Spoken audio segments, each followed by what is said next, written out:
Salutations, Legion of Doom. Welcome to Podcast, the storm where social awkward outcasts, crazy weirdos, and all around nerds convene to talk and debate all things pop culture. With me, as always, is my co host, the Nerdy Occultist, aka the Authenticator, Dalton L. Mortimer.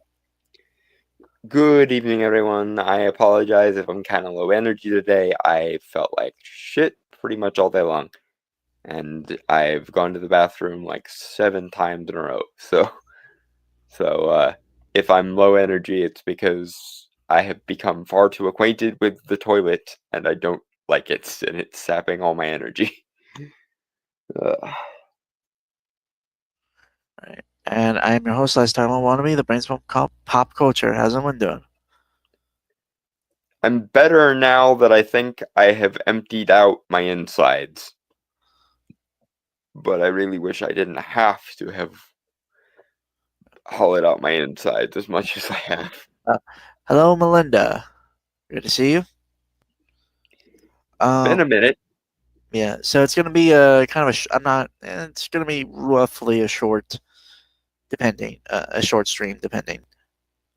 We only have 3 topics, and 2 of them are trailers, and one of them is a absolutely absurd article. So, yeah, which has become our new white whale, as Don loved to say. Yeah.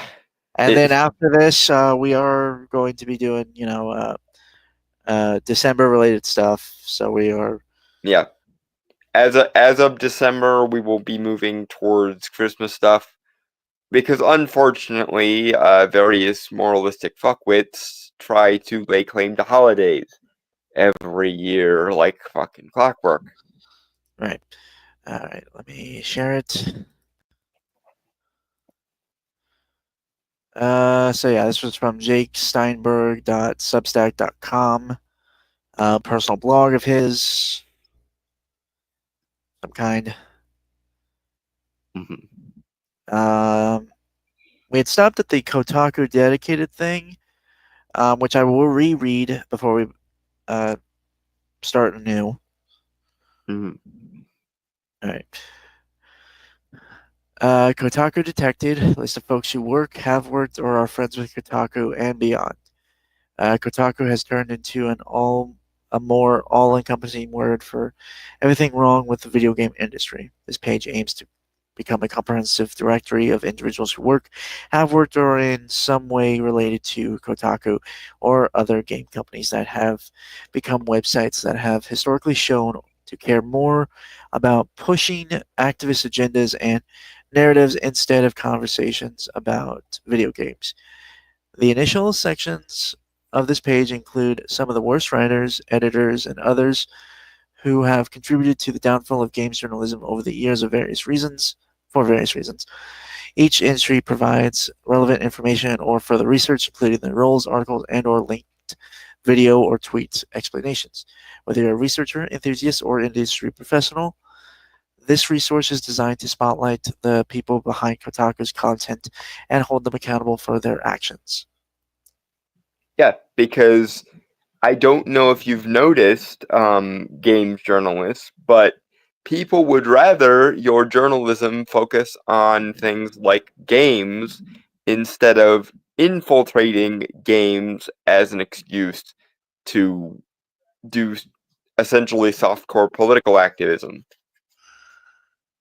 If you want to be a CNN politics analyst, then go be a CNN politics analyst. And if you're not qualified enough to become a CNN politics analyst, then you're probably also not qualified enough to talk about politics in areas where politics is usually not the focus of the topic. Do you see? When people ask you for reviews of the products you're reviewing, they want to know about the merits and qualities of those products. They don't want to know about the socio-political or moral fixations of that product, because most people don't go to art for morality. They go to art to escape that shit, because overbearing moralism is becoming an increasingly inescapable force of nature, and most people just want to enjoy things on their merits, not on their morals. There are some people who hyperfixate on morals in art and products they consume, but those people are both miserable in their own terms and insufferable for anyone else who gets dragged into talking to them. Moving on. Right. All right. In this weird story I've somehow found myself in, there's a surreal edge to my involvement. I'm hardly some big shot in gaming media. My experience is limited. A fleeting role at a YouTube channel whose audience was primarily children. Hardly a platform that commands authority. Aside from that brief stint, my voice is a whisper in the greater discourse. Yet here I stand, drawn into a struggle that feels both distant and uncomfortably close. Because here's the thing. While individual actors within the institutional capture don't have as much localized power as you would think, they collectively, by virtue of believing in the same worldview and the same ideologies, despite having very little power individually, collectively do have a lot of influence on the industry. And when they use that influence, they use it largely to drive a wedge between the people providing the product, i.e., the companies that make video games, for example, and the consumer of that product. Because in today's day and age, there seems to be a bizarre moral fixation among academics and journalists that claim that serving the audience that your product is directed at is somehow immoral and encourages quote unquote toxic fandom. And when people are told they're being toxic for simply asking to get what they paid for, that necessarily drives a wedge between the people providing the games and people who consume the games. Because surprisingly, when you and all of your other journalistic buddies say, "Go away, gamers, we no longer want you," eventually, what that starts out as is anger, because when someone likes video games and you tell them to not consume your video games anymore, that annoys them. And eventually, if you become so insistent as to remove everything about a video game or an IP of a video game that they like, they're going to just take you at your word and go the fuck away. The problem being, when you tell your audience to go the fuck away, and they eventually do, that doesn't speak well for your corporation's bottom line, and eventually those corporations are going to notice that like 90% of their audience base has been, in no uncertain terms, told to spin on it. Moving on. So why am I caught up in all this? Oh, so why am I caught up in this at all?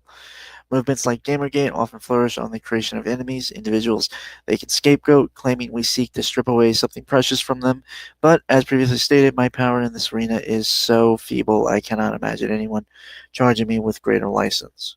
Okay, this part of the conversation is a tu quoque argument, because Gamergate began with the influx of every major games journal publication creating what are known as the gamers are dead articles, or we need to reevaluate the gamer identity, or it's time to put the gamer identity away, and so on. All those articles, the broadly termed the gamers are dead articles, is the games journalists trying to get large sums of the people who self-define as gamers to go away or to quote unquote grow up and let the gamer identity die. So if this is to be some kind of fight of who can make the other one an enemy first, then it's the games journal class and the academic class who infiltrated the games journalism profession that's swung first. When you tell gamers that they need to grow up out of the gamer identity, anyone who gives a shit about the gamer identity is going to be quite annoyed at that, do you see? And you don't get to act as if they're the ones acting unprompted when you specifically made a bunch of articles, the Gamers Are Dead articles, so as to prompt them to be angry. You don't get to make people angry and then become surprised when they're angry. You don't get to deliberately be spiteful and vindictive towards your own audience and then be surprised when that audience starts throwing the metaphorical tomatoes at you. Like, when you go out of your way to piss off the audience, you don't then get to shame the audience for then being pissed. That's not how this works. Moving on.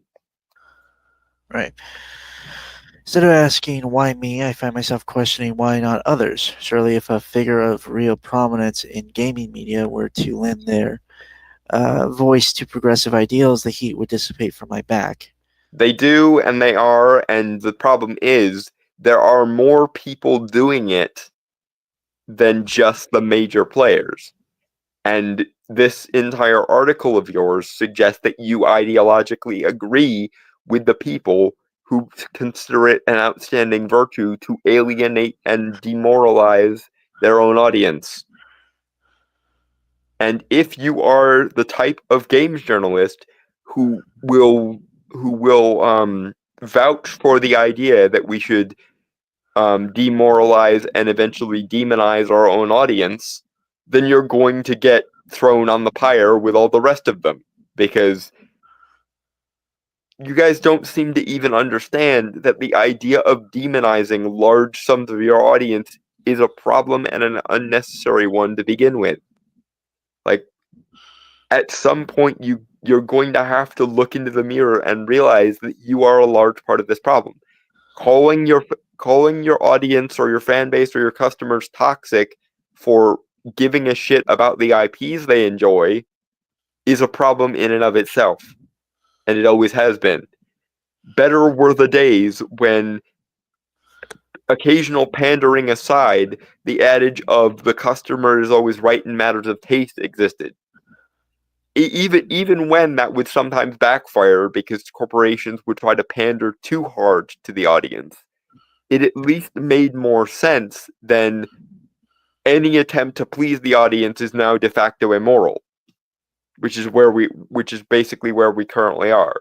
Anyone who unironically likes a thing on its own terms is now the next best thing to a Nazi, according to large sums of academia and journalism and most of the art producing forms of mass media and popular culture. Moving on. When I look up at the state, when I look around at the state of games media today, I see an industry that's still growing up. It's crowded and loud, filled with fans and passionate voices. Many of the writers here are enthusiasts, eager to join the conversation. But is it fair to me to expect them to fully grasp the political, social, and cultural currents swirling around them? Do I need them to know when to speak up, when to hold their ground, and when to stay quiet? Why don't more people in games media speak up for me? People do. People will explicitly make classist overtures in favor of the journalists and against the audience. The issue here, my friend, is that is exactly the problem. And the fact that you feel the need to make gaming or games journalism grow up means that you are declaring yourself as the arbiter and the judge of what is quote unquote grown up, and by implication also implying that your audience, the people you don't like within that audience, are just childish morons and or immoral. And again, this is exactly the problem. You cannot morally arbitrate and grandstand against your own audience without that audience first being enraged and then eventually just giving up on you. And when they first become enraged and then eventually give up on you, you can't literally do the exact same thing that caused the problem in the first place by morally shaming them into compliance. Moral shaming was the problem to begin with. This attitude of we are the adults in the room and our audience are children who need to be better educated is the fucking problem, you moron. Moving on. All right. It hits me a bit like a dissonant chord in a favorite song that as I examine and judge gamers, writers, journalists, or influencers, I cannot escape a more elemental identity that shapes my existence. I am a Jew. Oh god. He's actually going full Godwin's Law? What in the actual fuck? Okay, you wanna me continue? I don't Yes. look, man. What the fuck? I don't see how that's relevant, to be honest. I think what he's going to do is say that people don't disagree with me on ideological or political bases. They just hate my identity or they hate people like me being represented in shit. So he's going to try to reclaim the moral high ground by playing the victim rather than acknowledge that there's such a thing as valid criticism of himself or academia or games journalism at all. Because again, he appears not to see like playing the quote unquote grown up and morally arbitrating over his own audience as a problem. He sees them negatively reacting and tantruming to his moral grandstanding as the problem. Because zero self-awareness. And so it can't be that I'm ever in the wrong or there's any such thing as valid disagreement with me. It has to be that the only reason why people don't want me here is because they hate my identity. Or at least that's what I'm predicting. If I'm wrong, I will admit when I'm wrong, but I suspect that's where he's going with this. Anyway, moving on. Right. Okay. This identity forms in the crucible of a history marked by struggle and resilience, imparts upon me a heightened consciousness of the power of words, the weight of narratives, and the silence that often follows. It grants me insight into the duplicitous nature of movements that wrap themselves in the shroud of righteousness while wielding hatred as their blade. Okay. Okay, but Hold here's the thing. Let me read the last sentence here. Okay. And regrettably, I must confront the reality that this identity makes me a particularly conspicuous target for far-right ideologies. My dude, what you just described is why Gamergate exists. Not the bullshit, they hate me because my identity shit. What you described is what led to the games journalists of 2013 or thereabouts making all the gamers are dead articles. And this is the other thing which I'm going to fold in here. Why is it that as far as gaming is concerned, gamer or nerd is not your primary identity? Because back in the day, back when the corporations and industries believed in the principle that the customer is always right in matters of taste,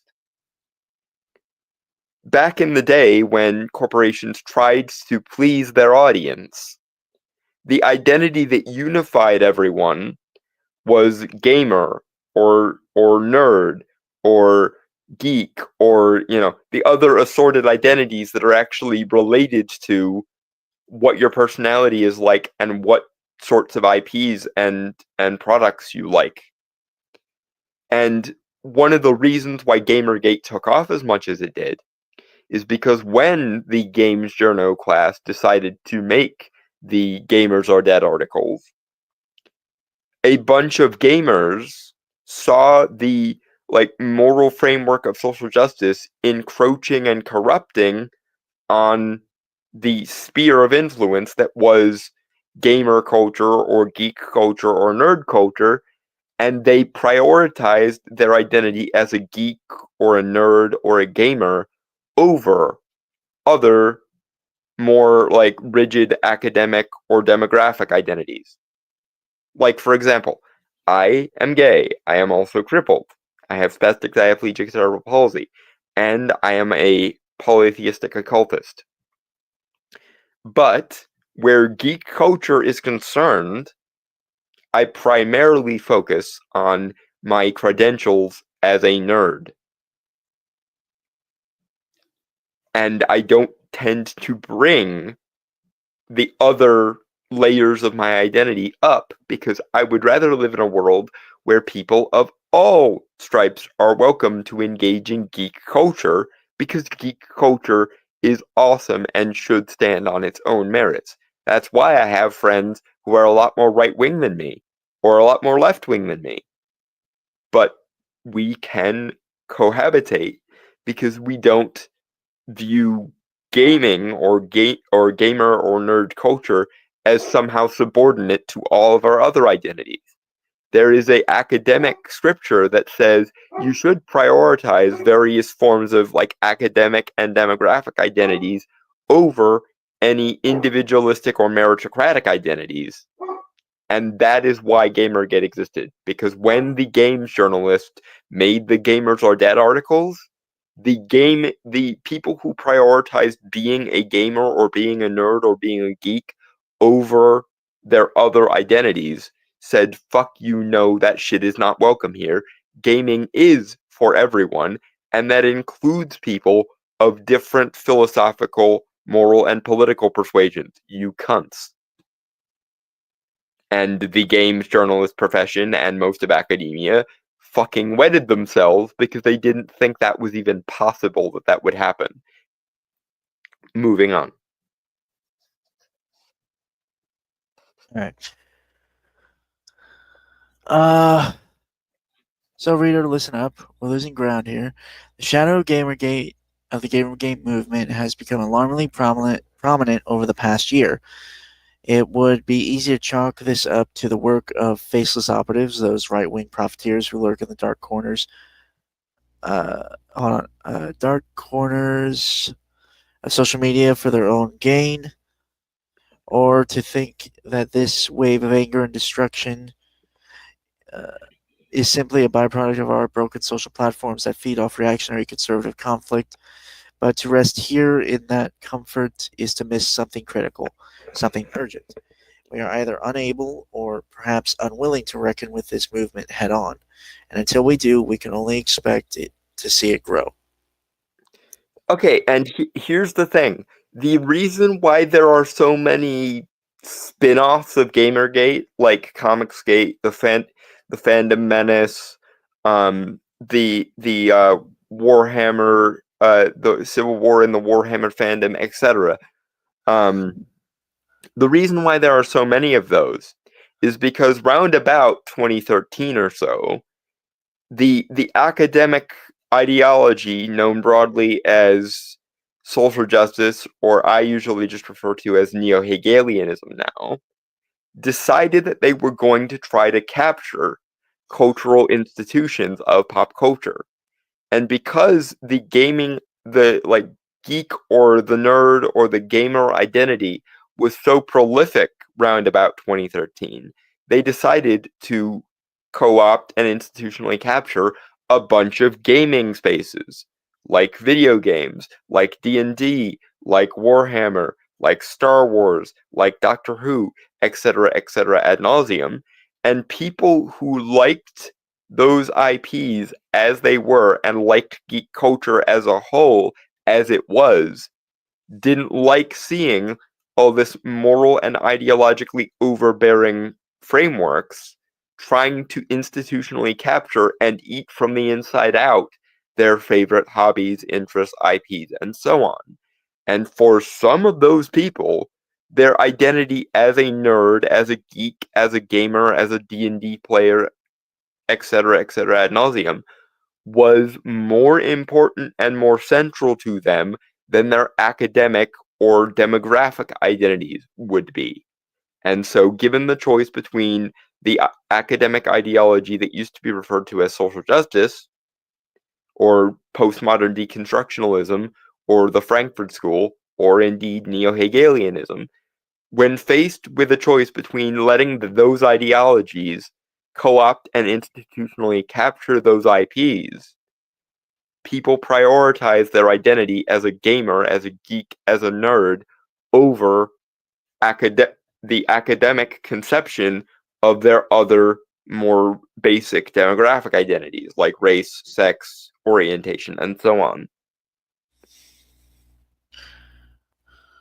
That's why there are so many proliferations and like offspring of Gamergate. Not because people just decided to start Gamergate over nothing or out of nowhere, but because the movement that used to be referred to as social justice is now more often called woke, made a point to try to institutionally capture and dictate from the top down every IP and inculcate every IP they could get their hands on with whatever philosophical, socio-political, or moral gobbledygook that social justice or wokeness or neo-Hegelianism demands of them. And that it was especially prominent in places where the IP was running on some other different set of standards prior to the advent of social justice institutional capture. Like, for example, just pulling one out of the air here, the reason why Rings of Power is so much loathed by Tolkien fans is because a large sum of Tolkien fans are aware that Tolkien's Legendarium was founded on a particular philosophical worldview about the loss of innocence or the slow degradation of a bygone golden age. And social justice / wokeness does not operate on that framework. They operate on a neo-Hegelian framework where history is thought to be progressive and that all thesis and all antithesis can eventually be synthesized, which is not quite the direct opposite of Tolkien's loss of the bygone golden age, but it very much rubs up against and runs contrary to Tolkien's original thematic operating system, if you like. Now, I'm not the biggest fan of themes at all, because I think one of the pseudo-intellectual ways that so many IPs get institutionally captured is that modern day art schools and like bodies of theories with regards to how we engage with art are so hyperfixated on things like themes, metaphors, morals, and non-diegetic commentary that they forget things like in-universe logic, in-universe characterization, solid or internally consistent world building. And it's gotten so bad that people will actually refer to you as media illiterate if you prioritize the in-universe logic, in-universe characterization, or the in-universe strictures of consistent world building over non-diegetic themes, sociopolitics, and or morality. And that is dead center the heart of the problem. The attitude that art or culture is a moral, sociopolitical, and thematic weapon rather than an end in itself ever. Moving on.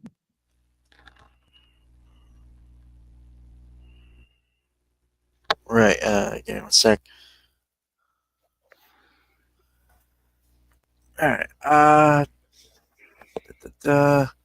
what strikes me in that strange specific place where both memory and warning collide is how familiar these tactics are. Their leaders adopt the pose of every tyrant. Each time a tested maneuver, learned from the pages of the past, they manufacture enemies, create threats, bolster their cause by rallying against targets that look different, sound different, are different. They cloak their aggression in the guise of a greater good, crying out for ethics and fairness, but wielding those words only as weapons against women, against queer people, against any who would disrupt their narrow vision. That describes social justice or wokeness or Frankfurt School deconstructionalism far more than it describes anything that led to or extrapolated from Gamergate. Because here's the funniest little canard, or one of the funniest little canards of what used to be referred to as social justice. If you were a woman who didn't abide by the rubric of intersectional feminism, you were claimed to have internalized misogyny. If you were a gay guy who didn't support the more extreme elements of the LGBTQ movement, you were told you had internalized homophobia.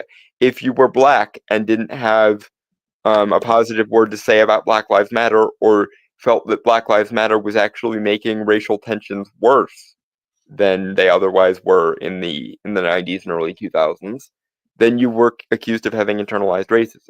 What this all amounts to is you either abide by my academic preconception of you, or you are a morally invalid person because you have Stockholm Syndrome and have been cynically turned against your own kind and should be regarded as some kind of class traitor.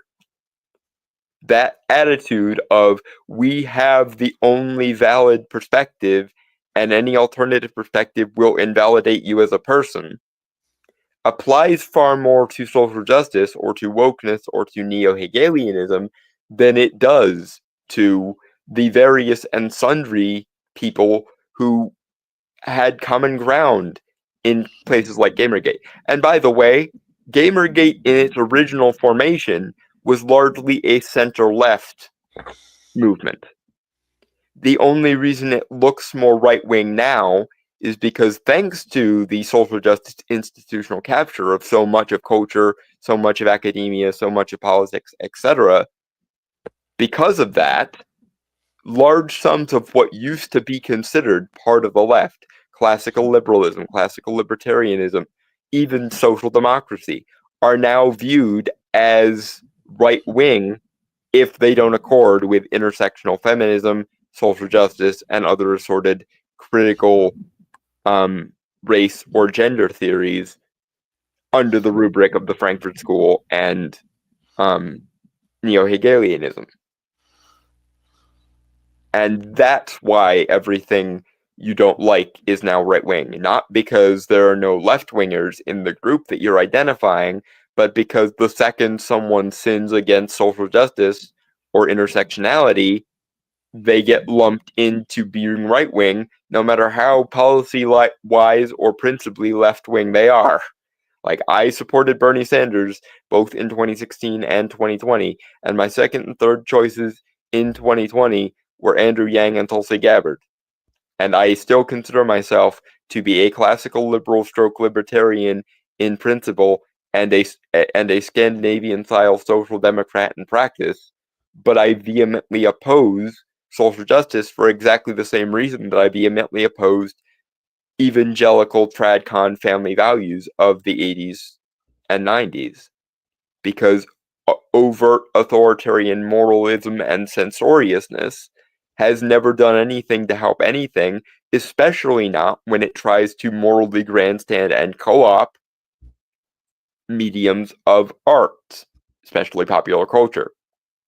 The issue is that for some reason, while a lot of us can identify problems with the tradcon evangelicals, only some of us appear to be consistent enough in that principle. The principle of authoritarian moralism and censoriousness are bad and corrupt art. Some of us can only abide by that principle in one direction. Whereas some of us, like myself, can look at people like Anita Sarkeesian and acknowledge that they are the left-wing equivalent of somebody like Frederick Wertham or Jack Thompson or J. Thomas Bowdler. Be right back. Yeah, the fact that only some of the left are principled enough to admit that authoritarian moralism is just as bad, if not worse, when we do it, is the reason why so much of what used to be the left got takfired into the right, not because their perspective had shifted all that much, not because they had given up on their principles, but because the institutions and the institutional capture by morality of the left started doing the "it's not authoritarian moralism when we do it" thing. And that's not true.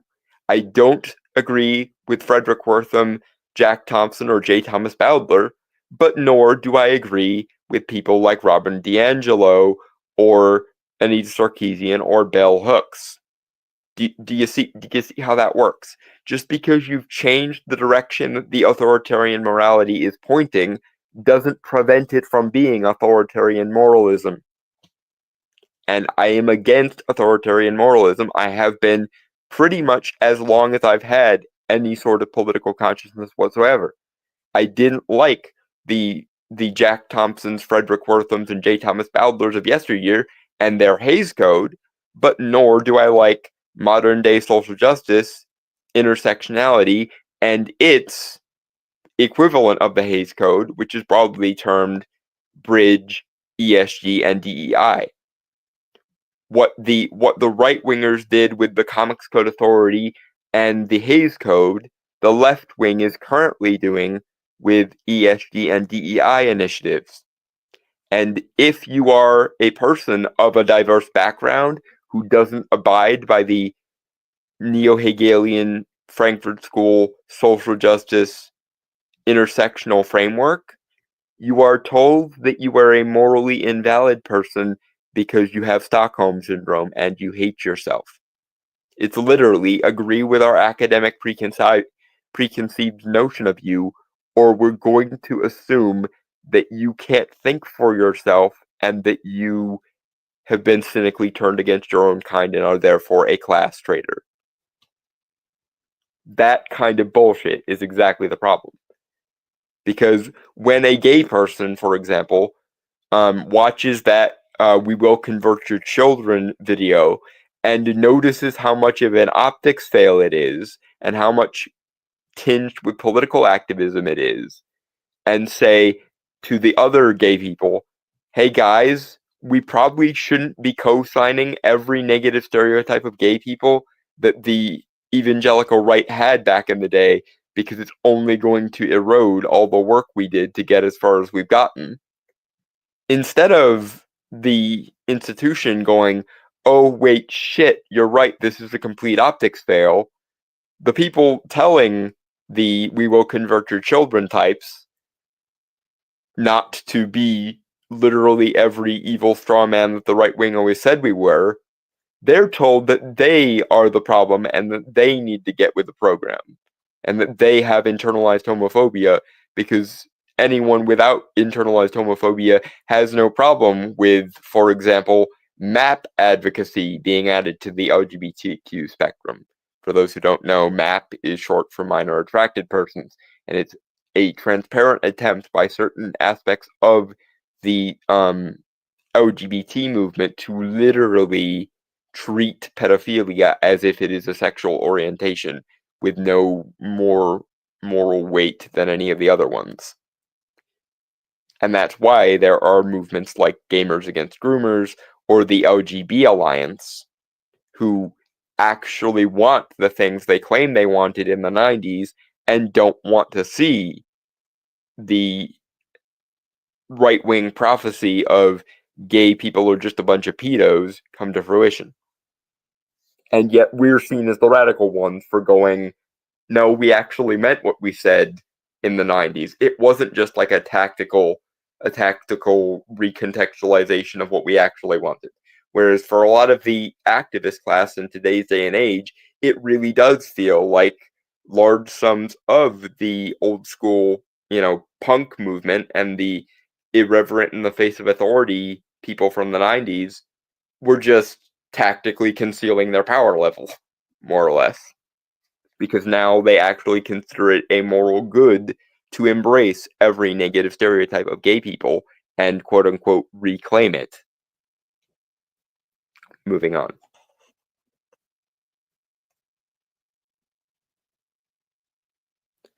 and we're waiting for Brainstormer to come back. I tried to pad out the rant as much as I could and give him time to come back, but he appears not to have been back yet. So, now we wait.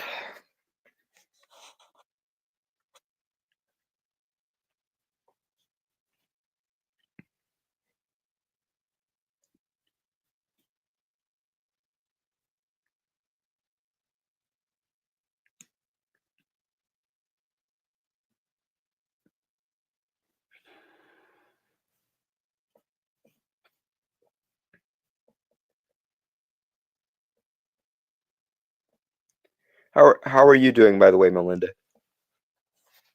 You haven't commented since you first said hello.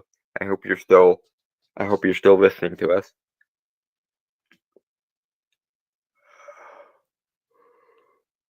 Oh, oh, God.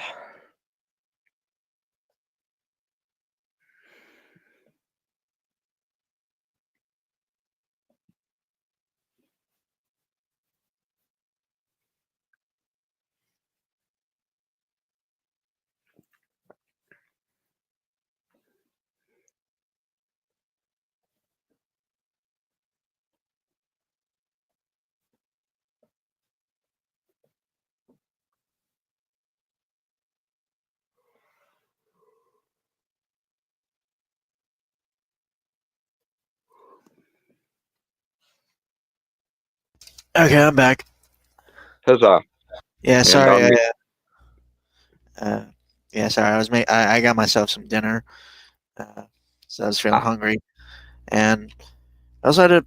As soon as I was like done and about to come back, I realized I had to use take a leak. So it well, was yeah. just as you were like finishing. And, Yep. and But anyway, we should therefore move on then. yeah. I feel this familiarity all too deeply as a Jewish person. It brings to mind the histories, each story of a time when oppressors rose not by their strength alone, but by their cunning use of fear and resentment. I think of the tales I grew up with, of the movements that used righteous fury to mask something darker, to cultivate a society that, through sheer force of repetition and fire, could be made to believe in threats that didn't exist. It feels as if I'm hearing, once again, the low, terrible hum of history calling back to us, testing whether we will recognize its voice, and so far we are failing the test. Again, this either is a exhibition of the tu quoque fallacy, because it applies to you just as much as the people you're trying to apply it to, or, in my opinion, slightly more accurately, it's more weighted against you than it is for you. Because we're not people like myself and people like my friends are not the ones saying there are fascists hiding around every corner. We're not the ones saying the Nazis are about to make a comeback. We're not saying the entirety of Western culture is a litany of various forms of white supremacy. You guys are the ones who have spent the last 10 to 12 years making a claim that anyone to the right of an anarcho-communist is just a softcore fascist, is just a petty bourgeois, is just, white supremacy in action, and so on and so on and so on. We can identify the people we are fighting with their own views.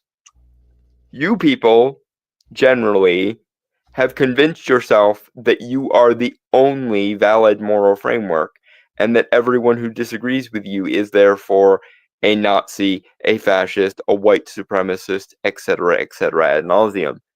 And it is simply not so.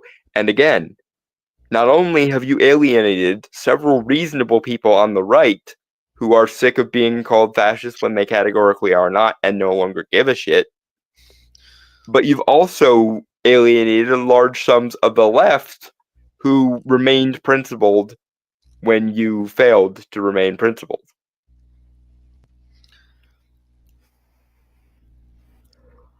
Moving on.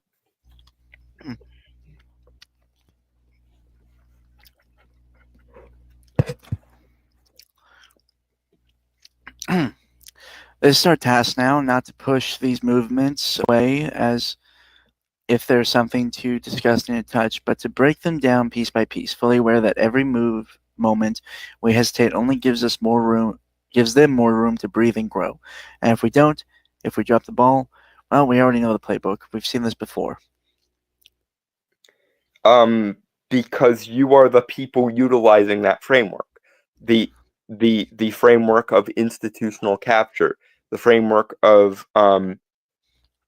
cultural weaponization, the framework of institutional infiltration and poisoning the well against your political and sociological enemies, and so on.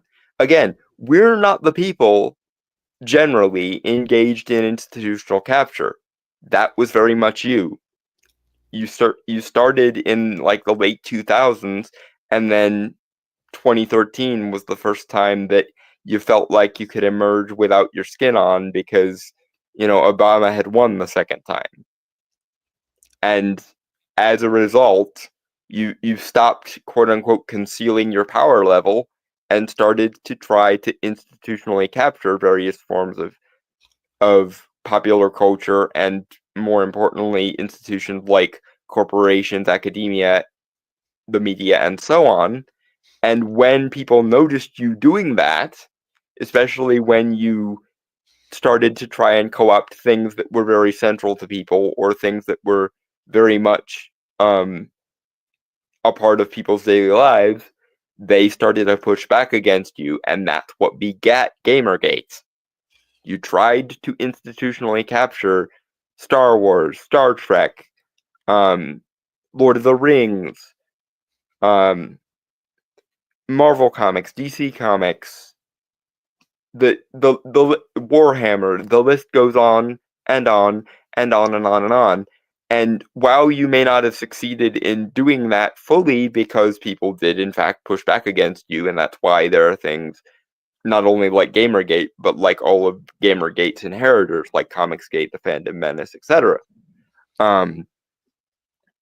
While you didn't succeed on the grassroots level because people pushed back against you on that front, a lot of you did succeed in making your way into middle management of corporations or making your way onto the creative teams of these various IPs and tried to enforce that institutional capture from the top down.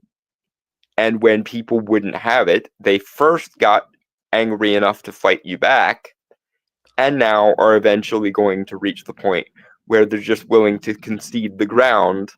But as a result of them conceding the ground, they will go the fuck away and find some new alternative to the IP that they have now lost, or at least wait until the bottom line of the IP is so severely in the red that the companies will have no choice but to actually try to please their fan base again. Why it took 10 years of effort to try and make people see that telling your audience to go fuck themselves is not a good plan, I don't fucking know, but it appears to have taken roughly 10 years to get that far. And we're just now starting to see the pendulum swing the other way. And again, why it took 10 years for corporations to realize telling our audience that they're morally inferior for not wanting to consume a institutionally captured version of their favorite IP is kind of staggering, but we do at least appear to be making some slow but sure headway in that direction. Finally, after 10 years of this shit. Moving on. Oh, no. But, remember this. Kind of started, 2012, 2013? Yeah, thereabouts. So it's been over 10 years, actually. Yeah, but for the last 6 months to a year, they finally started to realize, oh wait, shit, we fucked up. So that's why I'm cutting it off at about 10 years, because sometime last year was around the time they started to think to themselves, wait, you mean telling our audience to repeatedly go fuck themselves isn't gonna make them want to spend money on us? Inconceivable. I thought they were a captive audience. Womp. All right, moving on. Moving on. All right. And here we find ourselves at Kotaku Detected, a website that fancies itself a watchtower for perceived enemies, assembling a list of names, all in the name of holding accountable those who it claims have tainted the gaming world with their agendas. That it's tally of hold on, let me finish this. Mm-hmm. It's tally of journalists, editors, and developers, each name dragged through the mud not for actual fraud or errors, but for simply having a different opinion, a different idea of what gaming could and should be like. Hold on. Okay, hold on. Let me go back to the thing because that's not at all what it was. Like, its legitimate statement was here. You want me to reread that, Don? Well, no, we don't have to, because again, this is at being as charitable to you as I can possibly be. This is just a tu quoque fallacy. You're accusing people of doing something that you yourself are doing, and again, more likely, if I'm slightly less charitable towards you, I'm not even willing to equivocate between those two things because you and yours struck first. When, like, I don't like Ethan Van Sciver either. He is a duplicitous shyster, but he was drummed out of the comic book industry because he didn't align with social justice. So many creatives have been defrauded or weaponized against because of Me Too. Garth Ennis, Warren Ellis, um, Justin Roiland. Trying to think of some other examples of people who have essentially lost their career or lost whatever mainstream appeal they once had because they don't abide by J.K. Rowling.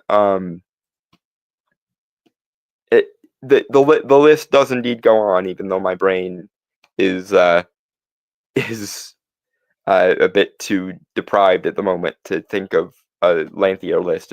But yeah, remember when Alex Jones ran afoul of the mainstream media? Re- Remember how Joe Rogan is currently catching flack for helping Trump win the election by interviewing him the same way he would interview anyone else, and in fact he offered to interview Kamala Harris, and Kamala Harris said no unless he was willing to meet her demands. Yeah, again, at the most charitable I'm willing to be, this is just a tu quoque fallacy. You're describing something that you and yours have done and are still doing. Remember what happened to Milo Yiannopoulos? Remember what happened to the Honey Badgers in I want to say it was 2013, but it might have been 2014 at the Calgary Comics and Entertainment Expo. Remember all those hit pieces about how X, Y, or Z creative was misogynistic or racist or sexist or any other thing because of the way their art worked? And remember all those articles about how immoral and toxic the fan bases were for not getting on board with the new creative direction of social justice? Yeah. It, if you're gonna accuse the other side of something, you might want to try to make sure it's something you're not equally or greater guilty of than they are. Because even if they were equivalent, which again is me trying my damnedest to steel man you here, you guys struck first, and you guys are the ones with the institutional leverage because your entire ideology is largely based on the principle of cultural hegemony and institutional capture. Moving on. Right. Alright. And let's be honest, this tactic isn't new. It's a representation. It's sorry. It's as old as oppression itself. Back in the 1930s, crowds of young men and women would gather in German city squares, eager to watch ideas go up in flames. Okay, that's, for the record, that is what happens when they're fucking brainwashed effectively by their government. It can also be what happens when the ideas being expressed are simply stupid. Because Uh, because don't this because this is the thing though. They will treat people negatively reacting to okay, social justice but as don't as hold on. if they are Nazis, and they Okay, will never address but the fact that social justice itself is a bad idea to begin with. but are you defending book burning? He said ideas being burnt. Those are not equivalent things either. Watching someone make a fool of themselves and laughing at them publicly is not the equivalent of book burning. And this is yet another example of how ideologically brain rotted this guy is, because he is treating people laughing at bad ideas as though it is equivalent to book burning. And again, I hate to be this guy, but if you're looking for something closer to that sort of thing, you need to look into the mirror first. Because we have two different competing factions here. We have a group of people that prevent things from being published or censors them from being published in the first place. And then we have another group of people who mock or refuse to consume um, things they don't like. Do you understand the difference between censorship and a boycott? Censorship is you are not allowed to publish that in the first place, or you should be ashamed of yourself for publishing that in the first place. A boycott is someone looking at a product that is available and simply saying, I do not want / I refuse to purchase that. Do you understand the difference between you cannot publish that and I refuse to purchase that? Those are two very different sentiments, even if they sound superficially similar. A boycott allows you to produce the product that you want to produce and then simply allows that product to succeed or fail based on whether people actually want it or not. A cancellation or censorship attempt tries to prevent things they don't like from being published in the first place. And just like your little abstract snafu just now, you are trying to conflate people openly mocking ideologies like social justice with book burning. And those aren't the same thing either, even if they might come from the same place. Someone who will mock you for being stupid but is willing to let you speak is very different from someone who burns every copy of a book you published. Refusing to purchase something is not equivalent to destroying something. Do you see? If you make something that people don't want, they're under no obligation to buy it anyway, because captive audiences really aren't a thing. And that's the secret canard of this whole social justice thing. You guys thought that people were just blank slates, and so you could ideologically infiltrate all of these IPs and reshape them in your own image, and people would just blindly consume them anyway. But that's not true, because the reason why people are a fan of a given IP to begin with is because of what it was to begin with. If you change everything about a IP or a product, then the people who came to that product for what it was originally are probably going to stop buying it eventually. And some of them are going to be quite annoyed that a product they previously liked is now completely different than it otherwise was. Because whether your ideology realizes it or not, people are not mindless sheep who will consume whatever you tell them to, and they're not blank slates. They get interested in individual IPs for the reason of what it is, and if you change what it is, people's reaction will accordingly change. But the idea that you think you're somehow equivalent to people who burned books because you make books that no one wants to buy is frankly silly. That's all. That's basically equivalent to saying you are forced to buy this thing because if you don't buy this thing, you're oppressing me and doing the equivalent of book burning. If someone actually came out and said that, you would call them crazy, and you would be fucking right too, because refusing to pay you for a product I don't like is not equivalent to like wanting to send you off to a gas chamber, for God's sake. Moving on.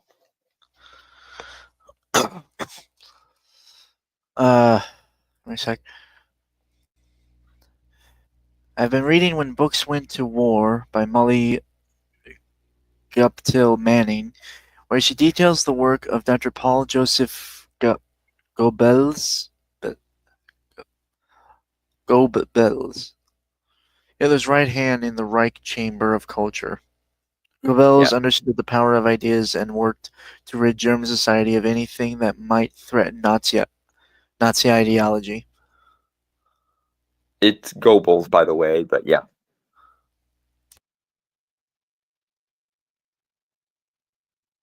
And if you're using proper German pronunciation, it comes out closer to Goebbels, and that's why most of the time people call him Goebbels. Anything to say to anything I just read? Again, I don't know how in the hell you are equating the audience's boycotting of your product with the propagandistic destruction of your product. You do know leaving a book unbought on the shelf is not the same as burning it, right? Like, you do know the difference between someone simply making a product that no one wants being different from someone not being allowed to make or distribute or publish a thing in the first place. If you publish something stupid that no one wants to read, and then your stupid thing goes unread or rebutted, that's not equivalent to burning that book or throwing its author in a fucking gas train or something.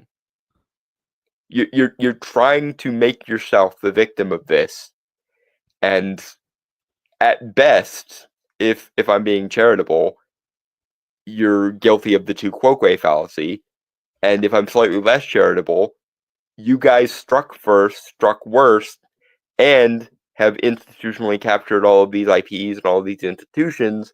Therefore, you are the authoritarian establishment that you claim that everyone else is. Moving on.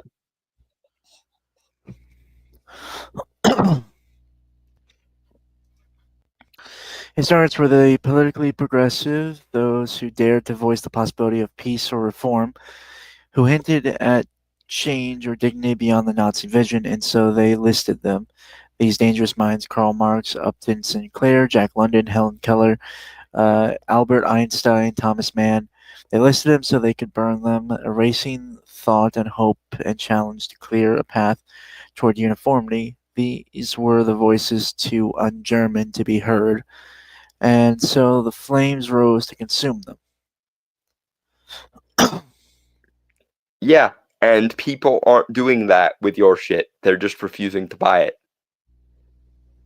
Do you see how this false equivalency of yours breaks at every conceivable level? But you guys actually will call publishers if an author who you don't like is publishing a book, so that in the hopes that those publishers will refuse to publish that thing. You guys again, the difference between censorship, cancellation, or other banning and a boycott. A ban is not the same as a boycott, do you see? One of these is someone saying you can't say that, think that, or publish that. And the other is saying you are free to publish, think, or act on that belief, but I am under no obligation to finance it by paying you for that product. If you make a product I don't want, I will simply refuse to buy it, and or talk about why I think it's a bad product that no one else should buy either. And you do realize that if those products were not as flawed as those people are saying they are, it wouldn't fucking work.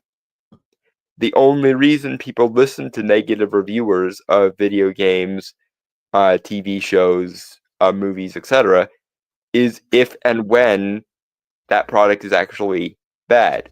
Now, mind you, there is a little bit of Boy Who Cried Wolf situation going on, because some things that get conflated with the bad things are not as bad as the bad things. Like, for example, I broke company with my fellow anti-SJWs on Multiverse of Madness, because Multiverse of Madness, while flawed, was not flawed for the reasons that a bunch of people said it was, and they overlooked a bunch of its good qualities. And I did the same thing with Agatha, because people tried to convince me that Agatha was as bad as Velma, or as bad as She-Hulk, or as bad as Rings of Power, and it simply was not so.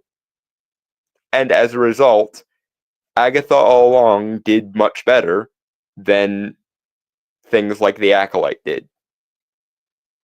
Because while those people who were too close to the culture war to see the difference between the two were still kind of were still making the same arguments, because those arguments applied less, that the boycott of Agatha had a lot less traction than the boycott of things like Velma or The Acolyte, because Velma and The Acolyte actually were as bad as those people said.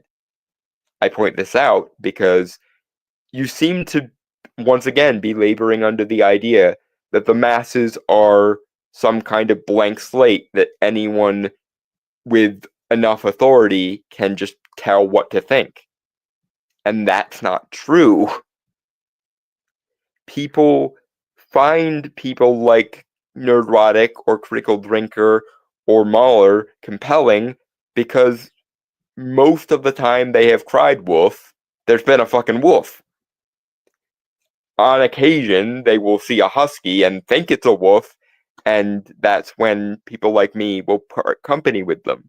But just because Agatha all along was much better than The Acolyte, Velma, She-Hulk, or Rings of Power, doesn't mean that Velma, She-Hulk, Rings of Power, and The Acolyte weren't shit. And therefore, the negative criticism it got was well-founded. Have you tried saying things that people might actually find convincing? No, you don't, because you believe that people with enough of a platform, people with enough authority, can just brainwash their audience and tell them what to think. Because you forget that the one thing John Locke was wrong about was the tabula rasa part. It is not so. The masses aren't a mindless swarm of sheeple. Can they get that way under the right or wrong circumstances? Sure, but it's an exception rather than the rule, my dudes. Moving on.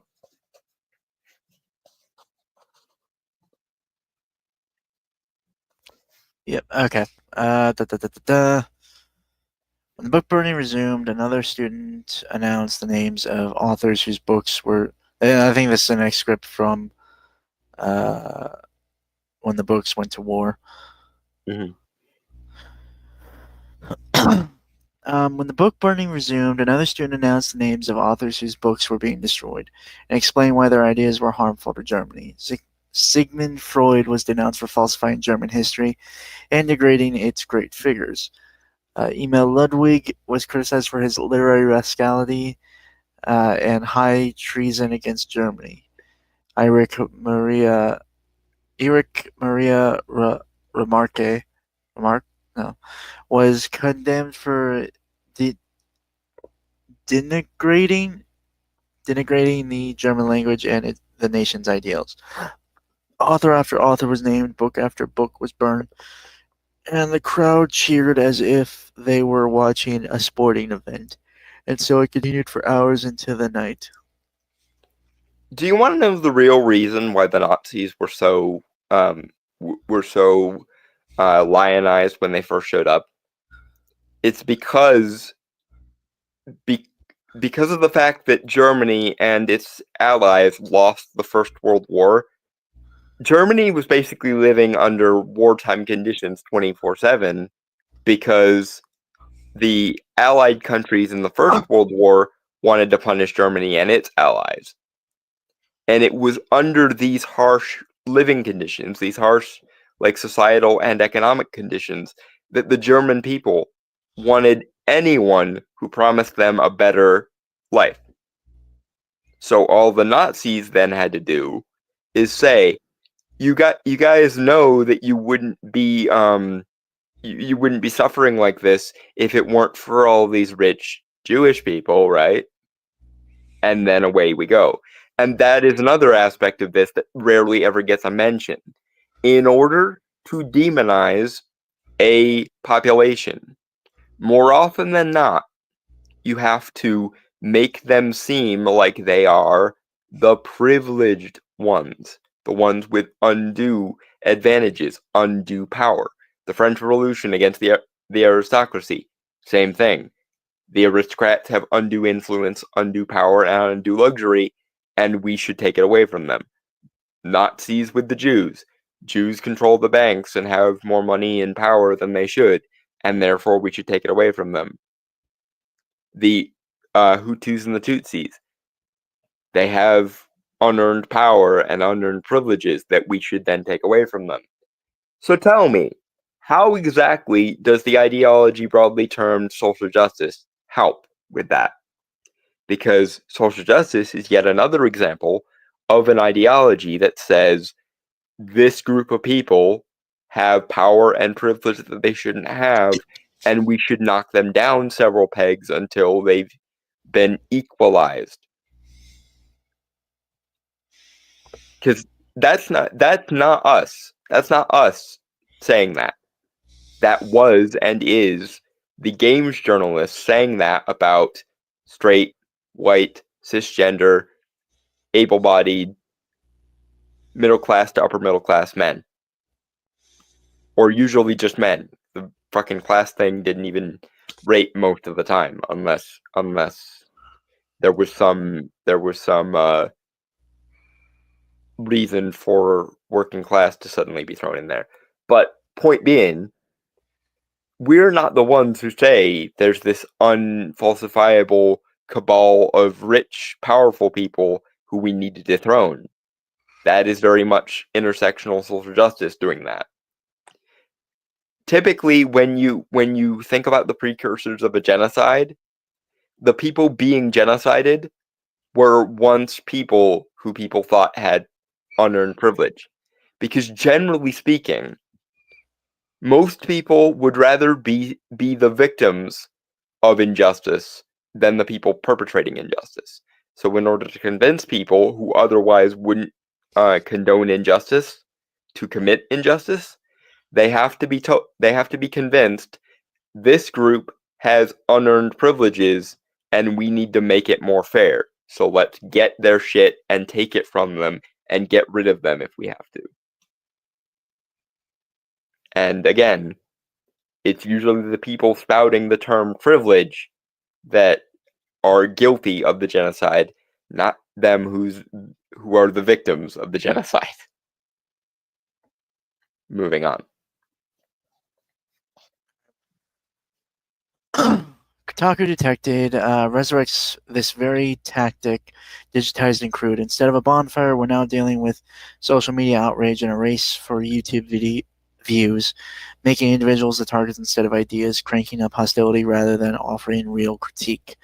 It pretends to be some kind of guardian of gaming's sacred ground, like a twisted echo of the so-called pure Germany. Wow. But really, it uses its accountability lists to build walls, to shut people up, and to intimidate. It doesn't care about the truth, it just wants silence. The words might be different, the platforms might have changed, but the mission is the same.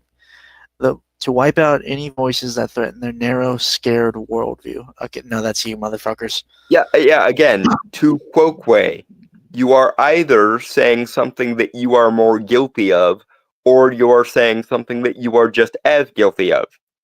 But the various campaigns against various creatives, J.K. Rowling, Warren Ellis, Garth Ennis, Justin Roiland, etc., ad nauseum. You guys also do this. If I'm being charitable, and if I'm being uncharitable, you guys did it first, worst, and more deliberately. And by the way, they are criticizing people for their ideas. It's just that the institutions of those ideas have been captured by ideologies. If you and all your coworkers share an ideology and that ideology is a problem, the most sensible way to get rid of that ideology is to get rid of all the people who subscribe to that ideology. And when an entire institution has been shown to time and again contain people who abide by that ideology, to get rid of the ideology, you have to do something about the people. And no, that isn't saying you should do harm to them or anything. But you should perhaps boycott people who have demonstrated themselves to be nothing but politically charged ideologues. Like, for example, this article, wink, wink, nudge, nudge. Because non-ideologues don't wax lyrical in a dissertation format about how politically persecuted they are.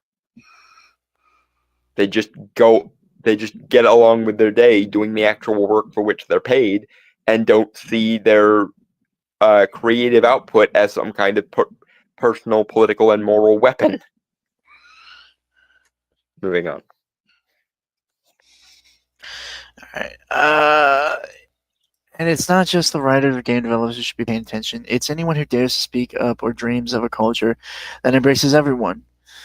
Because these lists will only stop when every voice is hushed, every challenge put out, and the bonfire dissent is as complete as the old fire in the square. Motherfucker, you weren't projecting yourself here. Yep, false equivalency, and to Quoquay again. But more to the fucking point. You guys don't want everyone. Because this is the dark secret of social justice. The dark secret of social justice is they want people of all sorts of different identity categories, but the same worldview. Whereas the other side don't particularly care what identity categories you do or don't abide by, but they would rather a world in which people of multiple worldviews could coexist. And yes, I am going to say this straight out.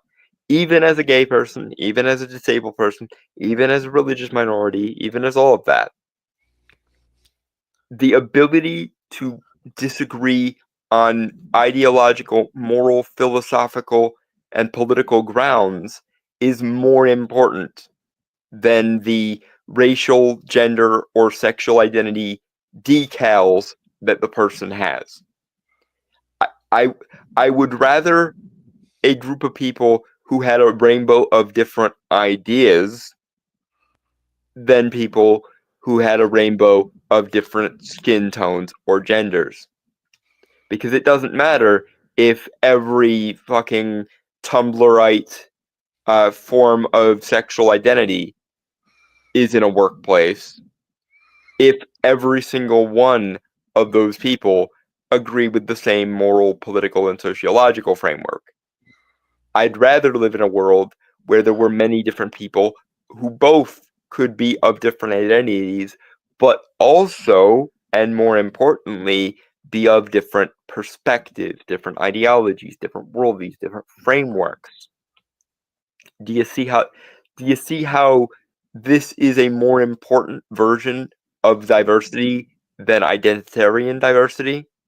And that if you allow for all the different kinds of identity diversity, but will not allow for any different moral or socio-political framework, that's actually a less diverse workplace than the other way around, or the obvious example in the middle where people can be of both different identities and different worldviews. Because I gotta tell you, I have a lot of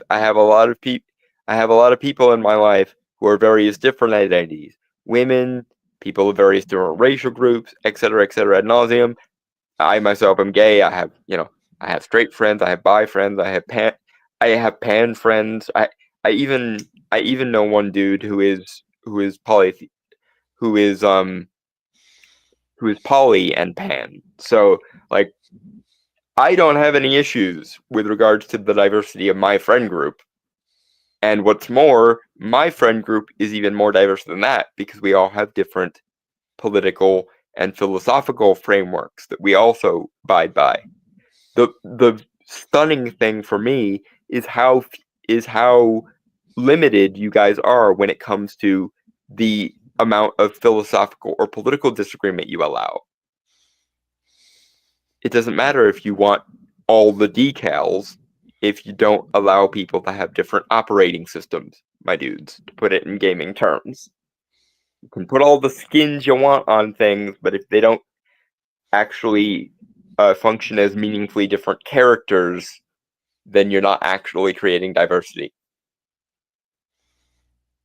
Moving on.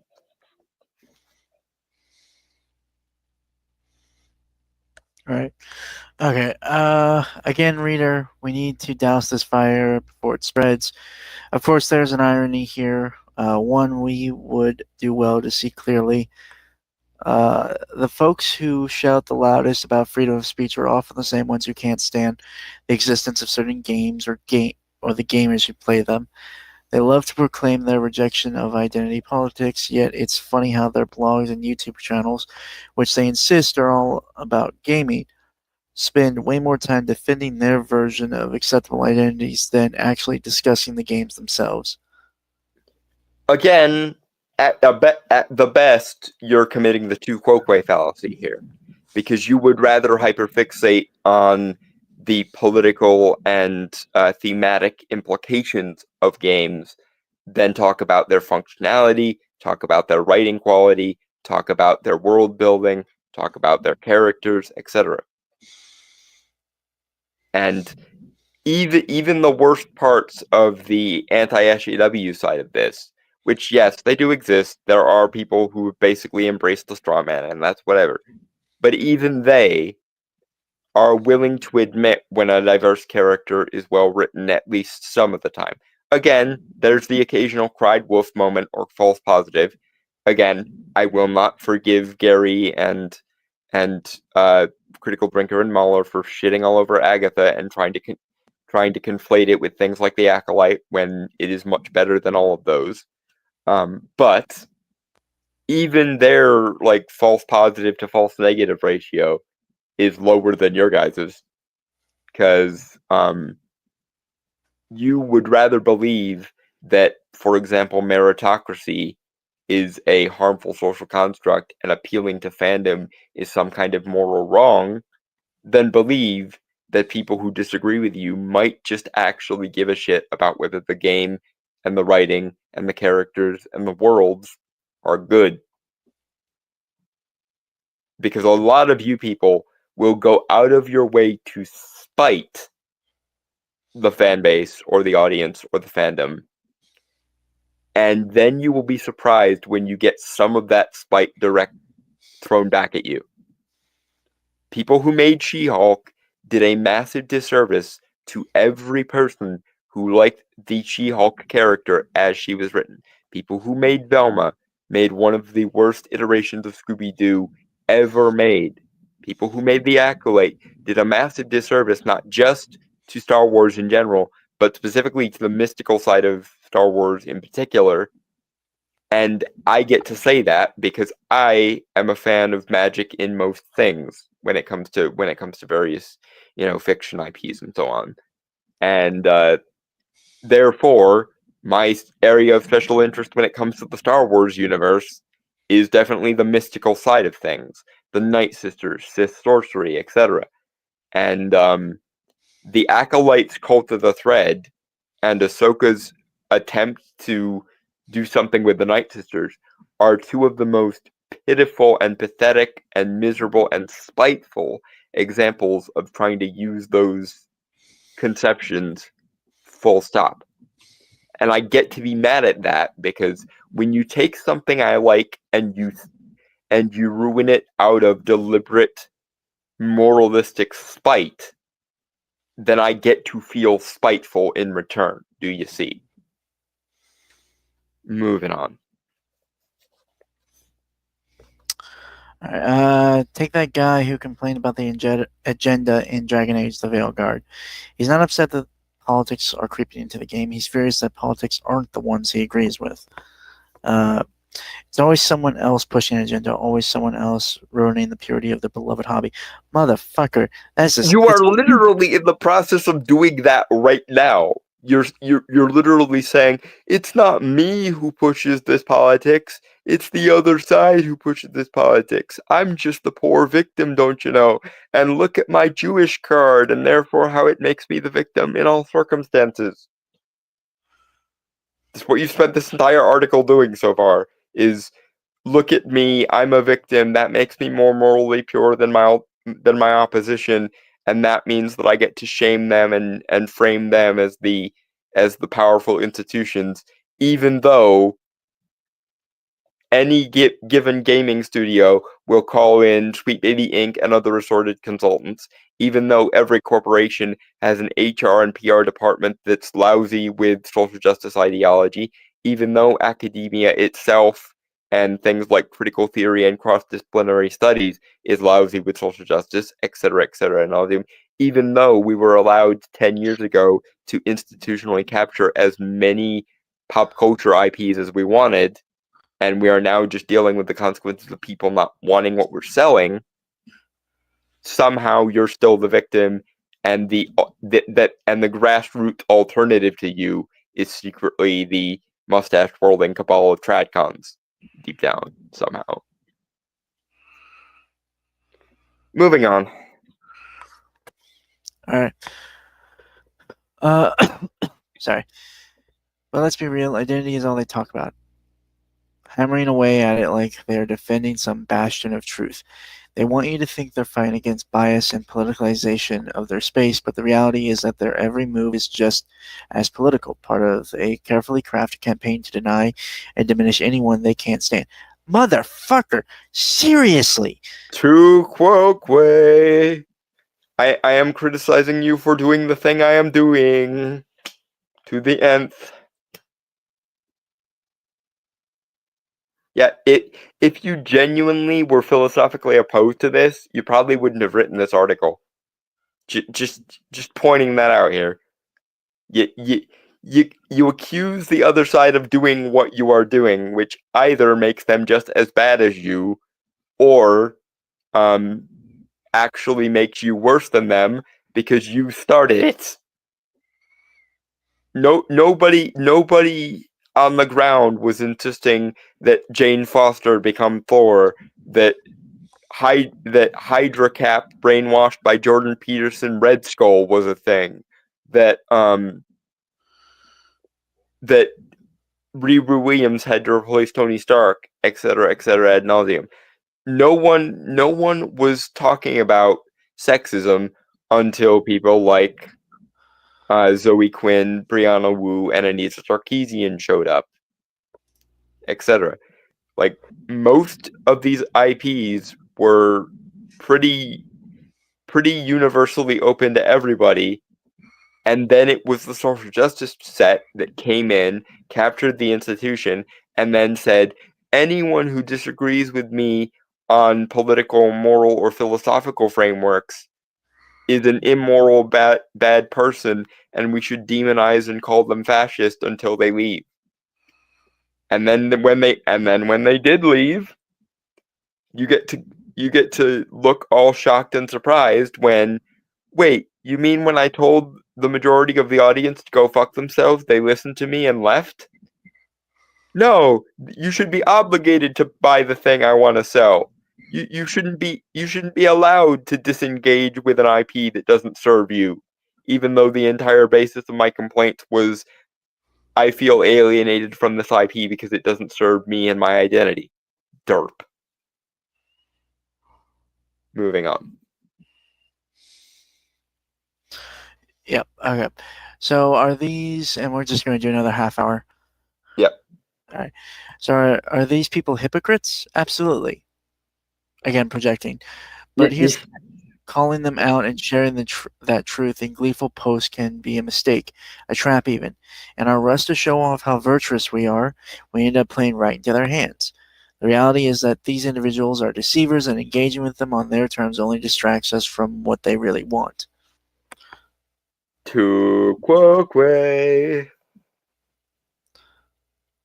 Continue. Yep. Okay.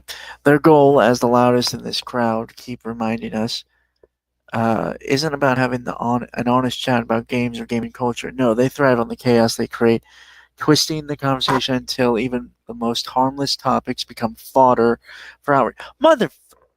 Seriously, Again, how the fuck how the fuck does this motherfucker not realize that he's talking about himself?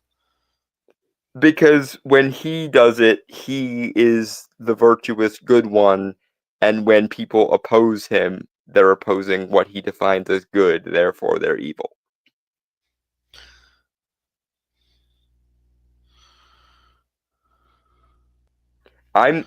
My side, and I am not the one who thinks that art should be a weapon. Are not the ones who think you're media illiterate if you don't hyperfixate on themes and morals and sociopolitics and metaphors and non-diegetic things over diegetic things like in-universe logic, characterization, and world building. I've been consistent on this pretty much from the word go. If you think art is a weapon or a socio-political battleground, you are wrong and should be ashamed of yourself, because people who actually give a fuck about these IPs give a shit about them on their own terms as an end in themselves. This is why I get shit for bitching at people like Professor Geek when he pulls the same shit from the other direction and says everything must boil down to my Jungian archetypes. If you think art is a means to an end at all, I'm going to have some quarrel with you, no matter which side of which political spectrum you're on, because art should be an end in itself. And quite frankly, instead of academia insisting that you're media illiterate if you don't think about non-diegetic socio-political and moral woo-woo, frankly, you should be considered media illiterate if you don't prioritize in-universe logic and characterization over non-diegetic woo-woo, as far as I'm concerned. Art should be an end, not a means, where possible. Moving on.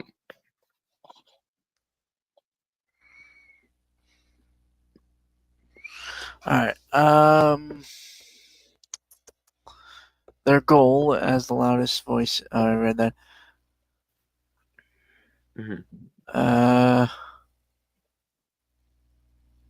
When they conjure wild claims about diversity, equity, and inclusion, DEI, or whatever the latest buzzword is, motherfucker, you make the buzzwords. They do not seek to elevate discourse, they seek to provoke.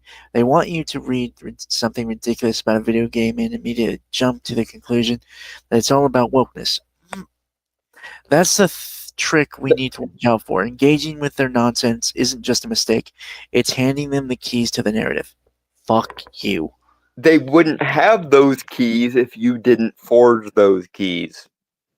They're not the ones who opened things up with art is a means to an end that should serve socio-political and moral fixations. You guys did that. They didn't open the conversation by saying these IPs are institutions and we should use them for our ends. You guys did that. People like Anita Sarkeesian showed up and became the left-wing equivalent of Jack Thompson or J. Thomas Bowdler or Frederick Wortham, and it was in reaction to people like Anita, to people like Zoe Quinn, to people like Brianna Wu, that Gamergate began, and all of its various inheritors would thereafter follow. We don't see geek culture as a means to an end. We see it as an end that should be served on its own merits. You guys are the ones who came in saying you're media illiterate if you don't think about themes, metaphors, and sociopolitics over all the in-universe logic or characterization.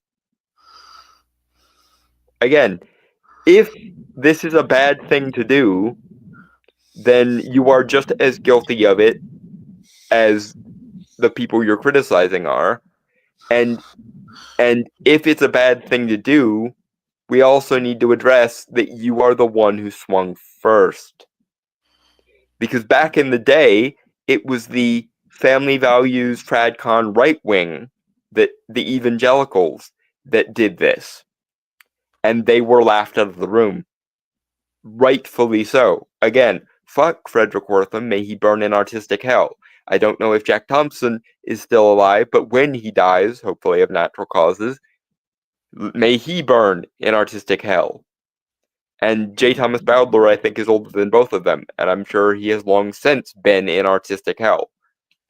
But the thing is, the right-wing moralistic authoritarians lost the argument and are still, by and large, losing the argument. Look at what happened when Matt Walsh's own fan base called him an idiot and came down on him like a ton of bricks for saying anime was satanic. Look at the reaction that Gavin McGinnis's video on Gamergate back in the day, where he said that real men should be building tables, not playing video games. Look at the reaction that got.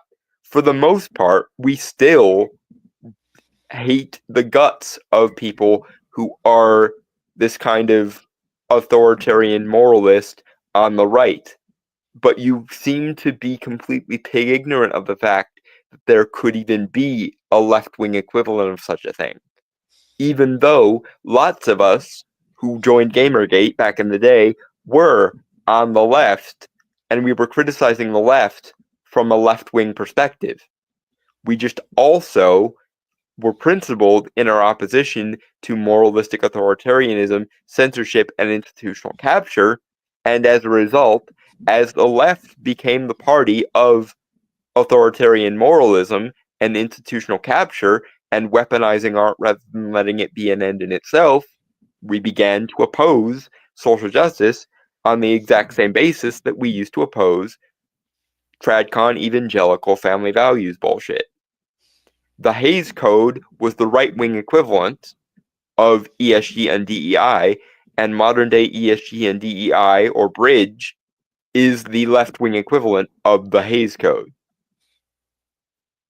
They operate differently because the right and the left operate slightly differently, but they are functionally serving the same function and getting the same backlash, because a lot of people don't go to art for morality or themes or social justice or anything like that.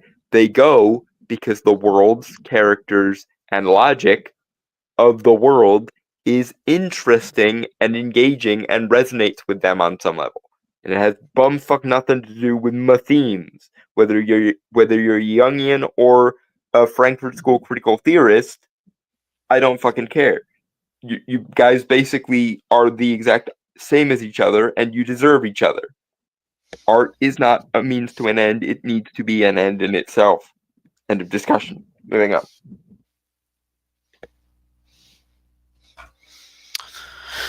Alright,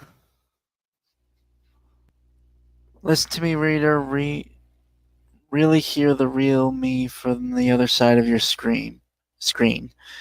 I'll admit, at this point in writing, I had to stop for far too long. I sat there wondering where to go next.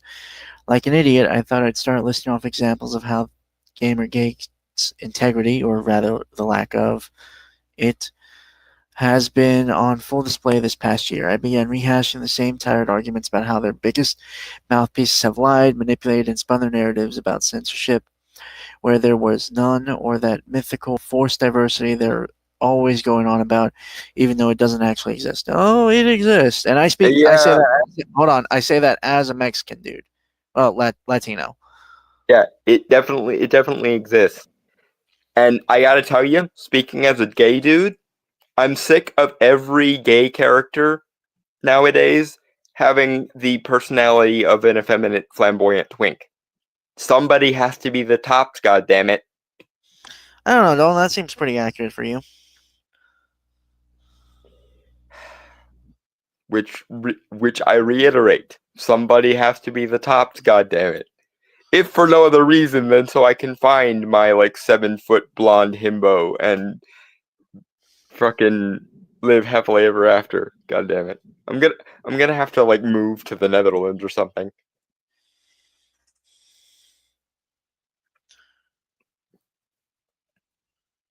But point being, not only is it insufferable for every single gay character to have the same personality as Big Gay Al from South Park, but it also prevents those characters from having any sort of individuality because whatever personality they would have had or did have prior to coming out, quote unquote, gets rewritten or ignored.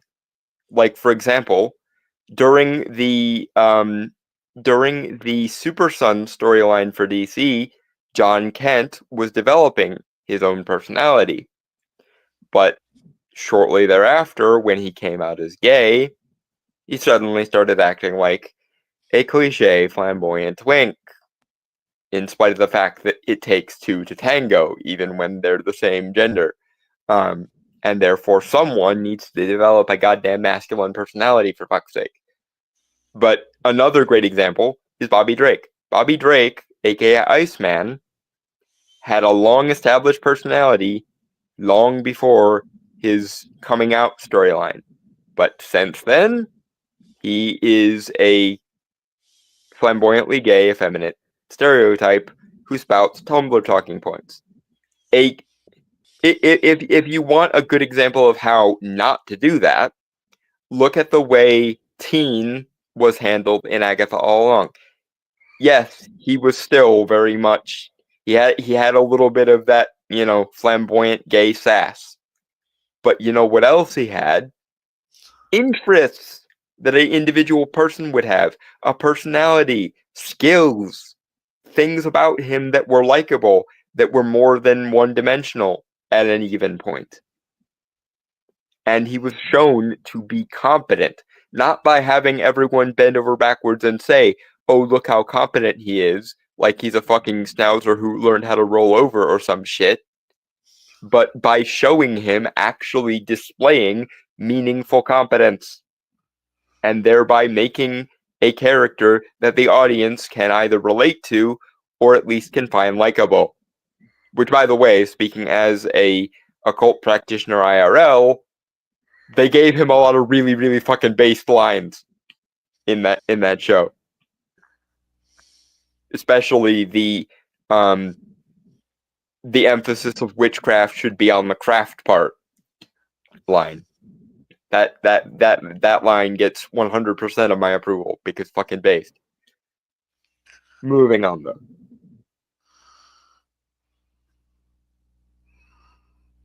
Right. Okay. But in reflection, I must realize that then I'd be doing exactly what they wanted. I would be playing their game. And honestly, if I went any further, if I linked to their content just to tear it apart for you or for my own selfish employ, well, I'd feel like I was part of their machine, giving them more clicks, more views, more of that sweet, twisted reach they crave. And I just can't do that today.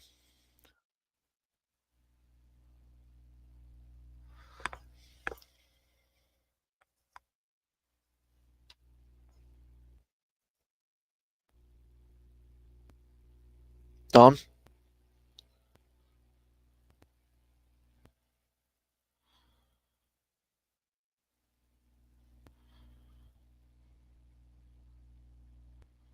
Ah, shit.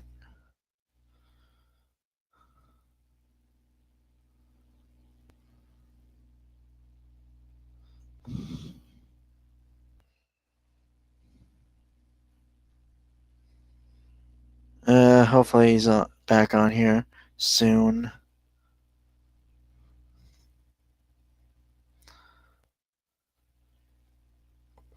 I might as well move that back up then.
Sorry, my phone died. I figured. Even though I had it plugged in and it should have stayed put, my cord was deciding it wanted to throw a hissy fit. So if I dip out again, that's what happened. Anyway, back to the article. Like one more paragraph, and then we should probably call it. Yeah. Okay. I literally read a whole paragraph when you dipped out. Okay, well you're gonna have to read it again because I wasn't here. Okay. But in reflection, I must realize that I'd be doing exactly what they wanted. I would be playing their game, and honestly, if I went any further, if I linked to their content just to tear it apart for you or for my own selfish employ, well, I'd feel like I was part of their machine, giving them more clicks, more views, more of that sweet, twisted reach they crave, and I just can't do that today. Well, see, here's the problem with that line of logic, sir. If you did that, if you tried to refute them based on what they actually said, that would actually be more intellectually honest, because it would demonstrate your willingness to engage with the material as it is actually written, rather than recontextualizing it or framing it in your own framework and strawmanning the shit out of them. See, this is the thing. When people like us address material, we actually address the fucking material. We find people who are actually saying the things we want to refute, and then we refute them by going through their arguments or their work in detail. That is what's known as intellectual honesty, because that way, if someone wants to correct us on something that we get wrong, we can actually be meaningfully corrected on what they get wrong. We don't recontextualize things in our own heads and then project that back at the people we're refuting. To intellectually, honestly deal with something, you do have to engage with it. And quite frankly, the only reason why, apart from the aforesaid moral abstraction that you just pulled, why you wouldn't want to meaningfully engage with a piece of media. And yes, I have caught the anti-SJW types doing that kind of shit. Like I said, when they tried to use the same arguments they used on the Acolyte against Agatha all along, I refuted them because I actually watched Agatha all along and noticed the substantive and fundamental differences between something like that and something like She-Hulk or the Acolyte. Thus, I could tell they were full of shit. And what's more, there was a tell as to why they were full of shit. Because rather than engage with the details of the material, instead of that, they reframed it such that they only had to ask questions which would have been obvious to anyone, the answers of which would have been obvious to anyone who actually watched what they were watching, which proved that they were being disingenuous and unwilling to engage with the material. And that's typically the main reason why people don't engage with something they find objectionable. It's because they're being disingenuous and they want to shadow box a straw man that they have of their enemy in their heads rather than actually address their enemy's own arguments. Do you see? And do you see how refusing to engage with the opposite side will result in you winning 0 arguments, whereas if you were willing to engage with the enemy on the opposite side, you would at least, hypothetically, be capable of occasionally getting one right. Like, for example, if you criticized Gary, the Critical Drinker, Muller, and Thorius Unlimited for shitting all over Agatha for stupid reasons, I would be forced to agree with you because they did, in fact, shit all over Agatha for stupid reasons.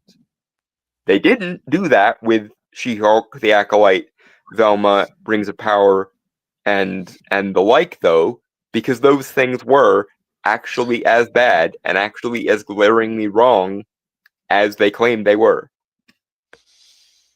But you can't acknowledge that because you would therefore have to acknowledge that you are sometimes culpable for when your enemies criticize you, because sometimes your enemies actually have a point, and your entire moral framework relies on your enemy having no other point than just being stupid, evil, corrupt, or all 3. Moving on. Right. Alright. I keep telling myself we'll see through their tricks, that we'll recognize it for what it is, because they're not doing anything new. Surely, I keep thinking, surely people will remember yellow journalism. Those headlines from the late 19th and early 20th centuries, designed to rile up public fear, to paint immigrants and minorities as the enemy. Back then, the media used sensationalism to point fingers to create scapegoats for society's problems. Now, Gamergate does the same thing, only with video game news. It's just a convenient excuse to make mask the real target, marginalized people. The goal is obvious, isn't it? Stir up hatred, drag in clicks with lies, and feed off the outrage bubbling up beneath the surface of our actual society. Okay, again, like you're just... You are doing the thing you claim the other side are doing, because you also engaged in clickbait titles and yellow journalism.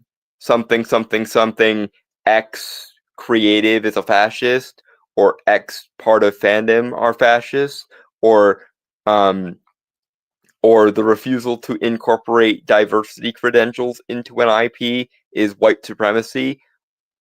40K is fascism, and anyone who defends 40K is fascist. The idea that customers should be given what they pay for is fascist. People are toxically entitled to having their IPs resemble the things they like. And any of these ringing any bells? Any of the hit pieces on diversity in comics or Ethan Van Sciver ringing any bells? The Rewriting Ripley article that we spent close to 20 episodes rebutting and talking about how fascism and white supremacy had taken over the Star Wars fandom. Any of that qualify as yellow journalism? Oh, no. You get to be as moralistic and hysterical as you want because you're the good guys. It's all those other people criticizing you or addressing your mistakes that are the ones engaged in yellow journalism. Isn't it funny how that works? Anyway, on to something that isn't going to make me want to have an aneurysm, please. It's Dragon Prince. How do you... Okay.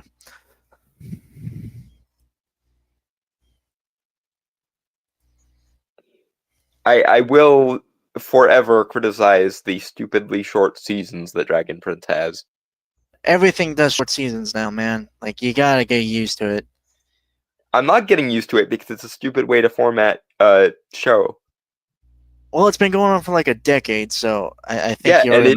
it's been a stupid way to format a show the entire time. Um,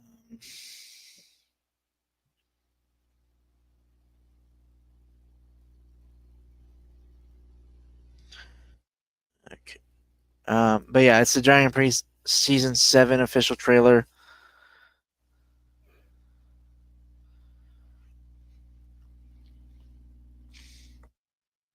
Dragon fruit. Okay. Well, I guess we should make mention of our thoughts on the show itself. I Are think your complaint? yeah, yeah. I think the first 3 seasons were one good season, but I I haven't caught up on the rest of it because if they're gonna cut the season off every time they finish a single character arc, I'm gonna have to wait until they finished what would be the rational equivalent of the second season before I take it out again. Dragon fruit. Dragon fruit. We are, all of us, Stardust, held together by love for an instant. Erebos is back. He wants to bring about eternal night. I am curious to see what Erebos' actual like MO is. Oh, they explained it in the last season. Yeah, I know they started the build up of his character arc, but again, They legitimately explained it last season 6, uh, towards the end. So like I said, I will catch up when they finish what should be the rational second season. God, I don't understand you sometimes, man. Because a good season should have more than one character arc in it, and treating a singular character arc like a season arc is silly. Just how it is, man. Get used to it.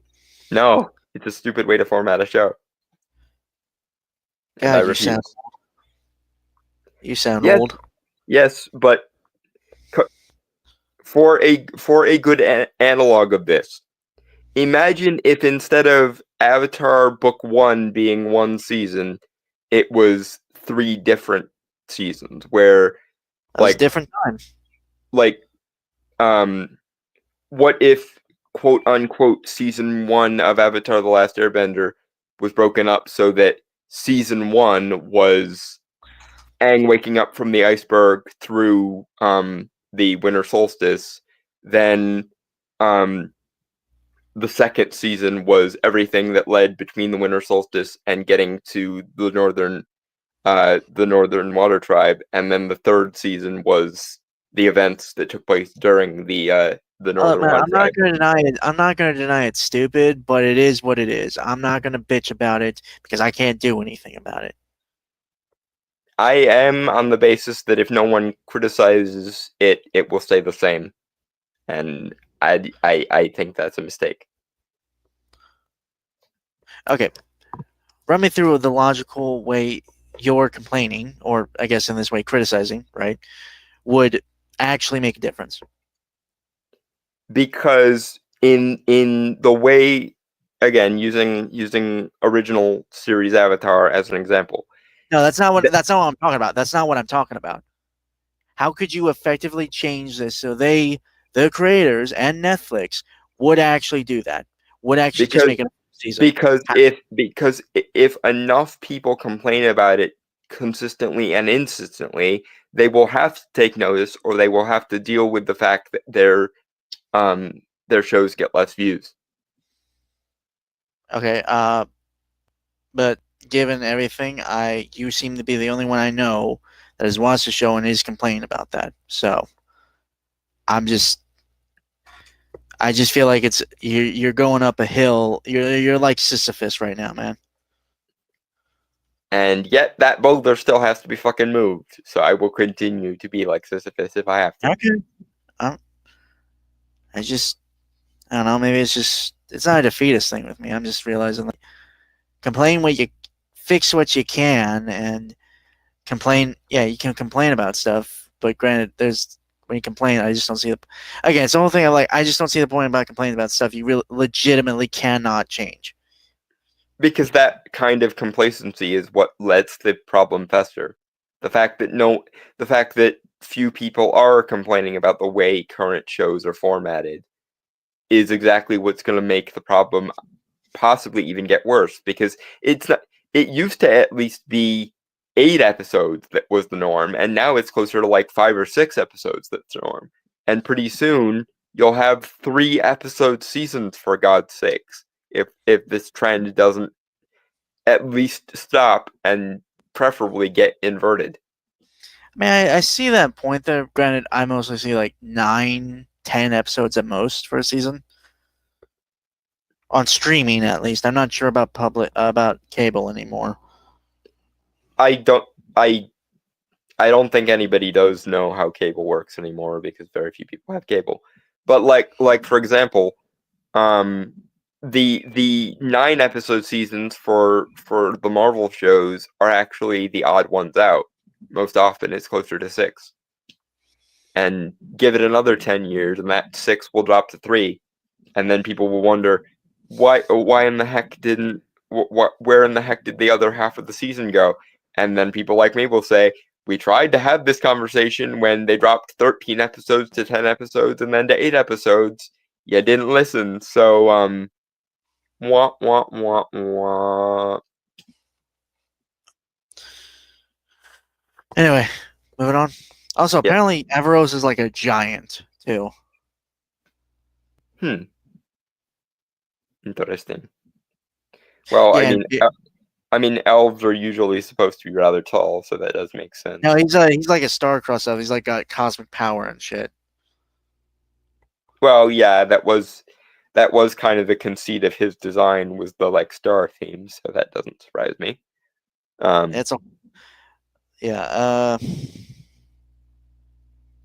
Anyway, shall we?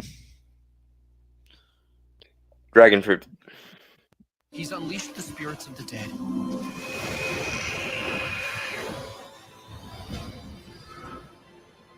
We have to be ready.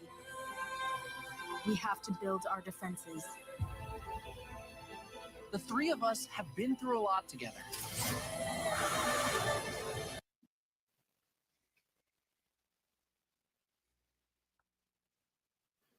It almost feels like it's supposed to be the final season.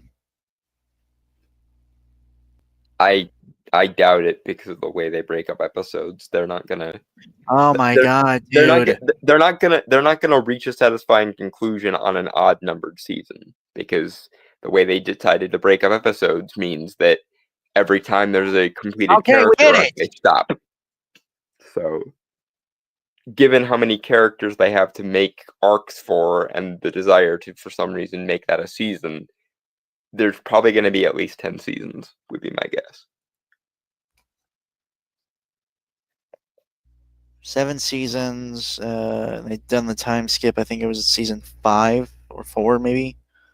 Yeah, it was season 4, because the thing I thought was season 1 was apparently the first 3 seasons, and then you mocked me for it. So assuming they want the time skip length to be around the same time as the original timeline, then they'll have at least 3 seasons of that, and we're on 7. I think it was about like 3-4 years. Time skip. Right, but what I mean is, assuming they want the same amount of screen time to go to the time skip timeline as they did to the original, we'll get at least to what, season 9 or what? like. We've already gotten 4 seasons with the time skip timeline of these seasons. Why are they still going then? I probably could answer that question based on watching it, but again, I'm not gonna watch it until it's finished because I don't want to stop in the middle of what should be a season and then have to wait for the other third of it.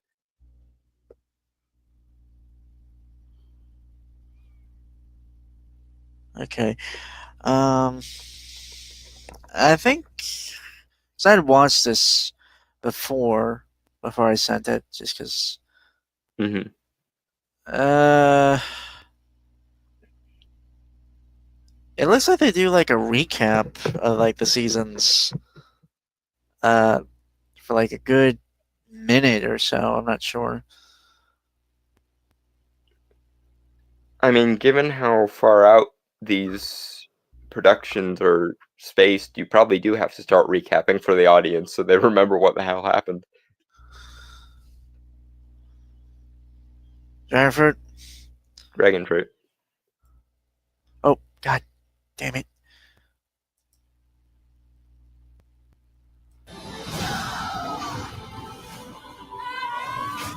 We'll get through this too. We've come this far. No turning back. For all of Zadia. Humans, dragons, elves.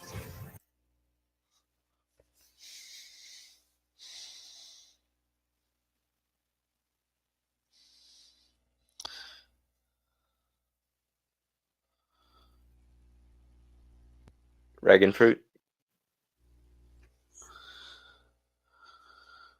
Because I don't really have anything to add with that. Yeah, give me 1 sec.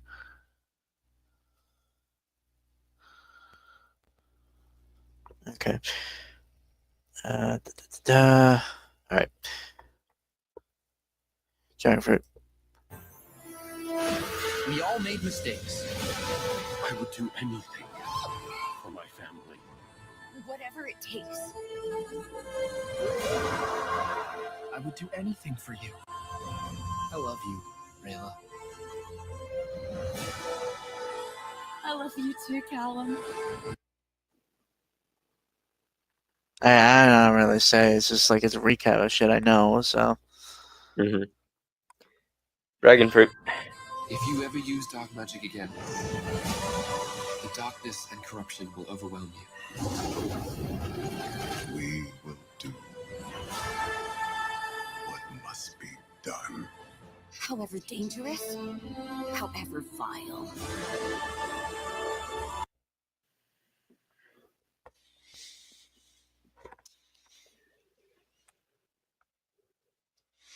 Well, it looks like Claudia is going to be one of the big bads now, which honestly makes sense. Yeah, they've been doing her downward spiral for a long while now. Good question. Did you ever? I mean, it's not that I didn't like her. I found her enjoyable and just. Did you really see her really becoming like a big villain, or was it more of a secondary? I assumed that Erebus was, the Erebos. Erebos was gonna backstab her like he did her dad. No, Viren backstab. It's a whole thing. But point being, I assume that as soon as Erebos has enough power, he'll just do the I'm the solo bad thing, and you were just my pawns type shtick. No, he's again, it's a complicated thing because again, you have to watch you'd have to catch up, to be honest. I'll catch up when they're done, so that way there's at least a possibility that they will have reached a reasonable conclusion.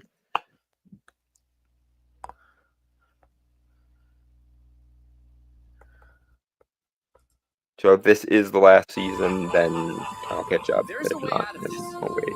With good people doing courageous things. Doing what's right. However dangerous. However vile.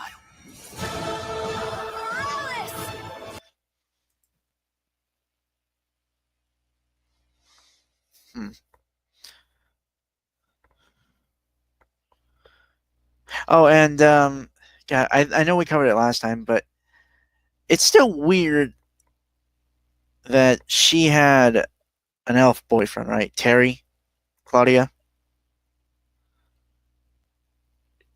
Yeah, Weird in the sense that her dad was very like uh trying human to kill all of. supremacist. Yeah.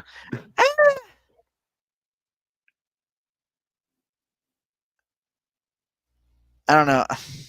It's complicated. I have no fucking idea. Just because it's been a while since I've watched it, and I can't exactly watch it right now. So I don't have Netflix. I mean, it really feels like he wanted to basically harvest the magical creatures for their parts because of the way his dark magic works. That's pretty much all he gave a shit. With the possible exception of Erebos, because he did genuinely seem to like Erebos for most of the parts that I've seen. Yeah, I feel again, man. You are way behind. Yeah, and I will catch up when they're done so that I don't get bait and switched by a third of a season that they're selling as one. Jesus Christ. All right, got about 30 seconds left. So Dragon Okay. fruit.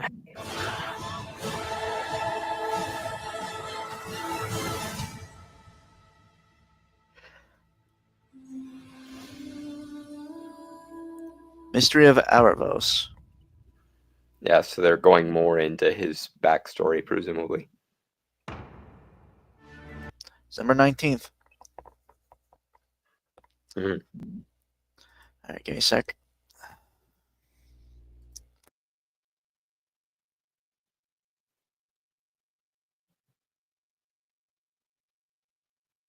What happened to Soren?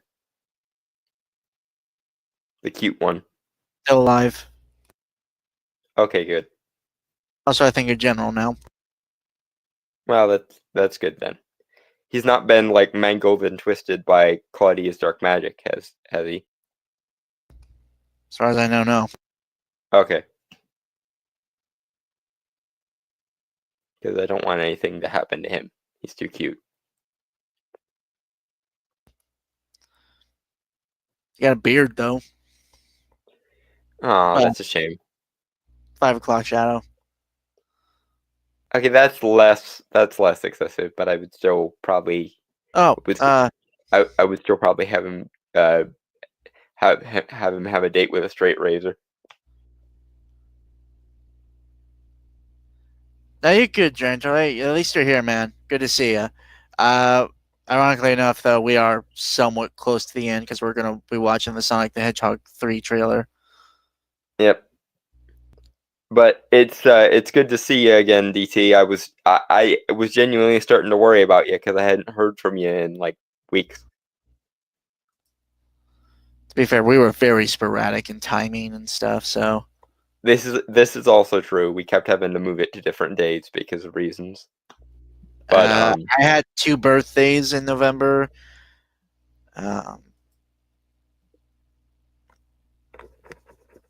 Like week to week, like back to back weeks. mhm.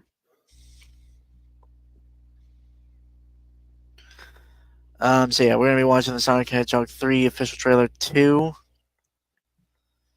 Honestly, this is one of the only things in the world that I'm genuinely excited for in recently. Yeah, it looks like it's going to be the best of the 3, and honestly, I'm okay if they keep making these as long as they get like progressively better each time.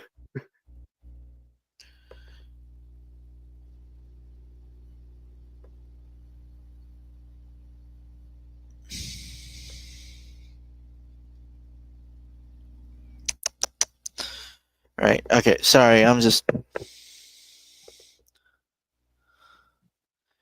trying to figure something out here real quick. All right. Yeah. Banana. No, we had something else, didn't we? I don't think so. I think it was just banana. No, I suggested chili dogs because that Sonic likes chili dogs. Mm-hmm. I'm 90% sure they did that just to tie in with the fast food chain Sonic. I mean, it's not bad branding, though, to be fair, so all the more power to him. But banana. Yeah, 1 sec. Sorry. Oh no. I thought I misplaced my water. I don't know why. It was like right in front of me. That happens sometimes. We've all been there. Happens to me a lot though. Like, I don't Well, know. not to put too fine a point on it, but that's probably why you need glasses. I'm not even gonna say fuck you because you're right. So, But yeah, banana. chili dogs. Here we go. Showtime. What is this den of madness? Are you Detective Pikachu? He does look like a Pokemon. Pika Pika. I mean, you all sort of do. So, pot and kettle there, but okay. Wait, say it one more time. Knuckles said he does look like a Pokemon, and my response was, you all sort of do. So, pot and kettle. I wonder. Wait, no. Who produced Detective Pikachu? For the record, I've never seen that movie. Produced Detective Pikachu. I don't know the person off the top of my head. I think it wasn't it Warner Brothers that did Detective Pikachu? Hold on.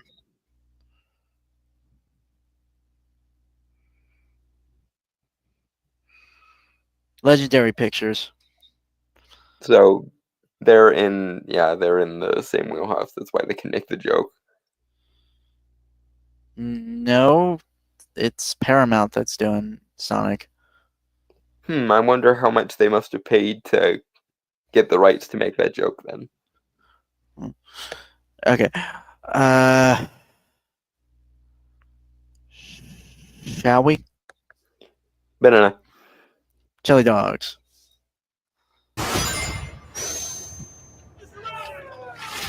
It's time, Shadow. Finally, we will have our revenge. But what good is a dastardly plot if you can't conspire with family? There's 2 Eggmen now? Double your villains, double your fun. And for the audience, double the Jim Carrey. Yeah, Which that's is a good thing. if I remember the lore correctly, that is Dr. Jiro Robotnik, the grandfather of Dr. Eggman.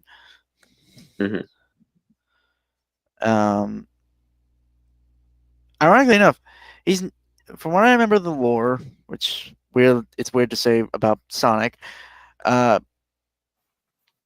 he actually never lives to the point where Sonic meets Shadow.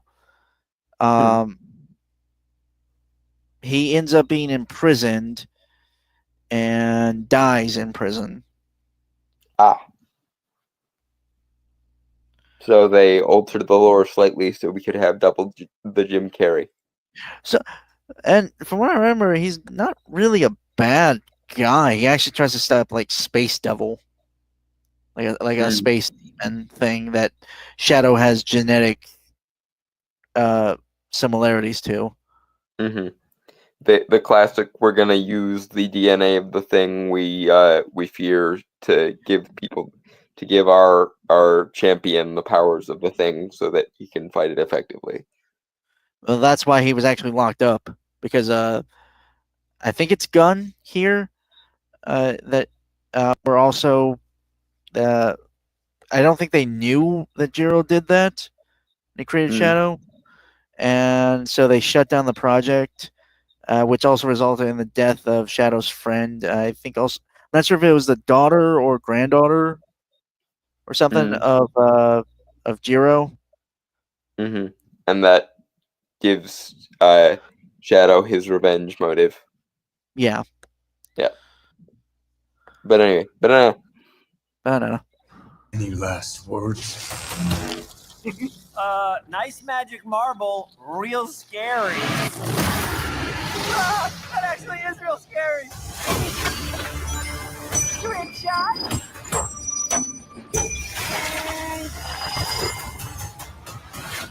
Tom, Maddie, we need your help on it. Oh god, the extraneous human characters. Shut the fuck, dude. They are not that bad. No, but they still like don't. The like they started the first one with like the same formula as the Smurf movies or the Alvin and the Chipmunks movies, and I'm sick of this. Let's bring the cool shit to the real world and then settle them with some extraneous human characters shit. They're handled better than most of those, but still, the more it leans into the games and away from the extraneous human characters, the better.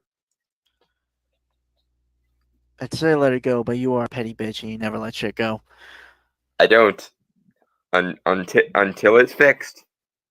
There's no point in letting go of something if it's still a problem. I don't see it as a problem. They're not bad characters. I'm cool with them. All right.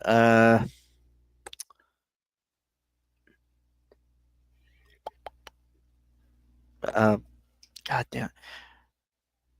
Chili dogs. Banana. The super? Knuckles, do you mind? Oh, excuse me. Tom, Maddie, we need your help on a super dangerous top secret mission. We're in. Are you ready? We were born ready. All right, boys, try and keep up.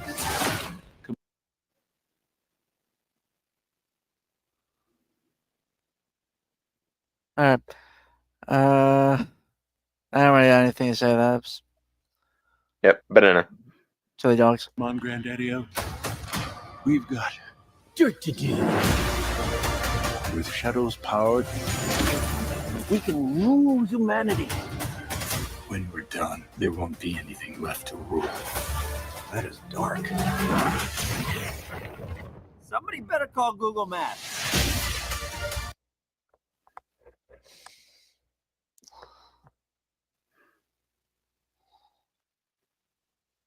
Yeah, I don't really got anything to say. It's pretty cool so far. So Yeah, it looks good, and like I say, it seems like they keep getting better with these, so they can do them for basically as long as Jim Carrey wants to do them. Because as long they're definitely in an upward trajectory, and I hope that upward trajectory keeps going. chili dogs. Banana. Life's all the choices we make. Remember to listen to your heart. You're gonna make the right choice when it matters the most. One head on to another. Who does their highlights? The more you talk, the harder I want to hit you. This ends now. Our destiny awaits.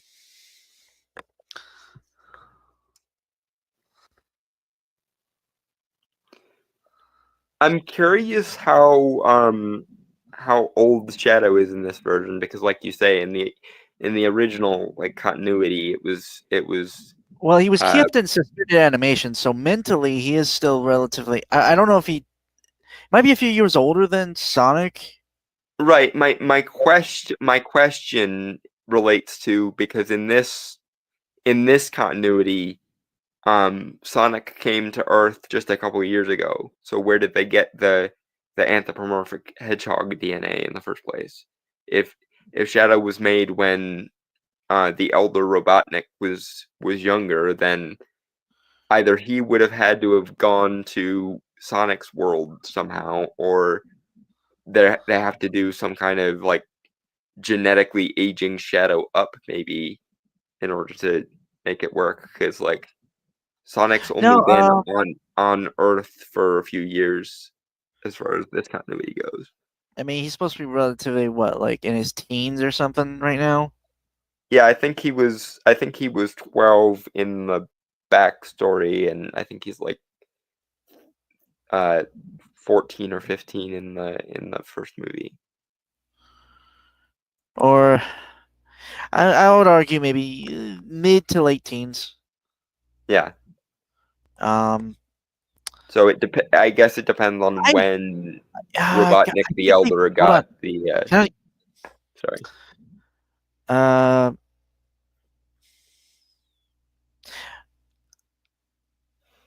I think they made a mention of it in the last movie, like the second movie, that it's been like over a couple decades. So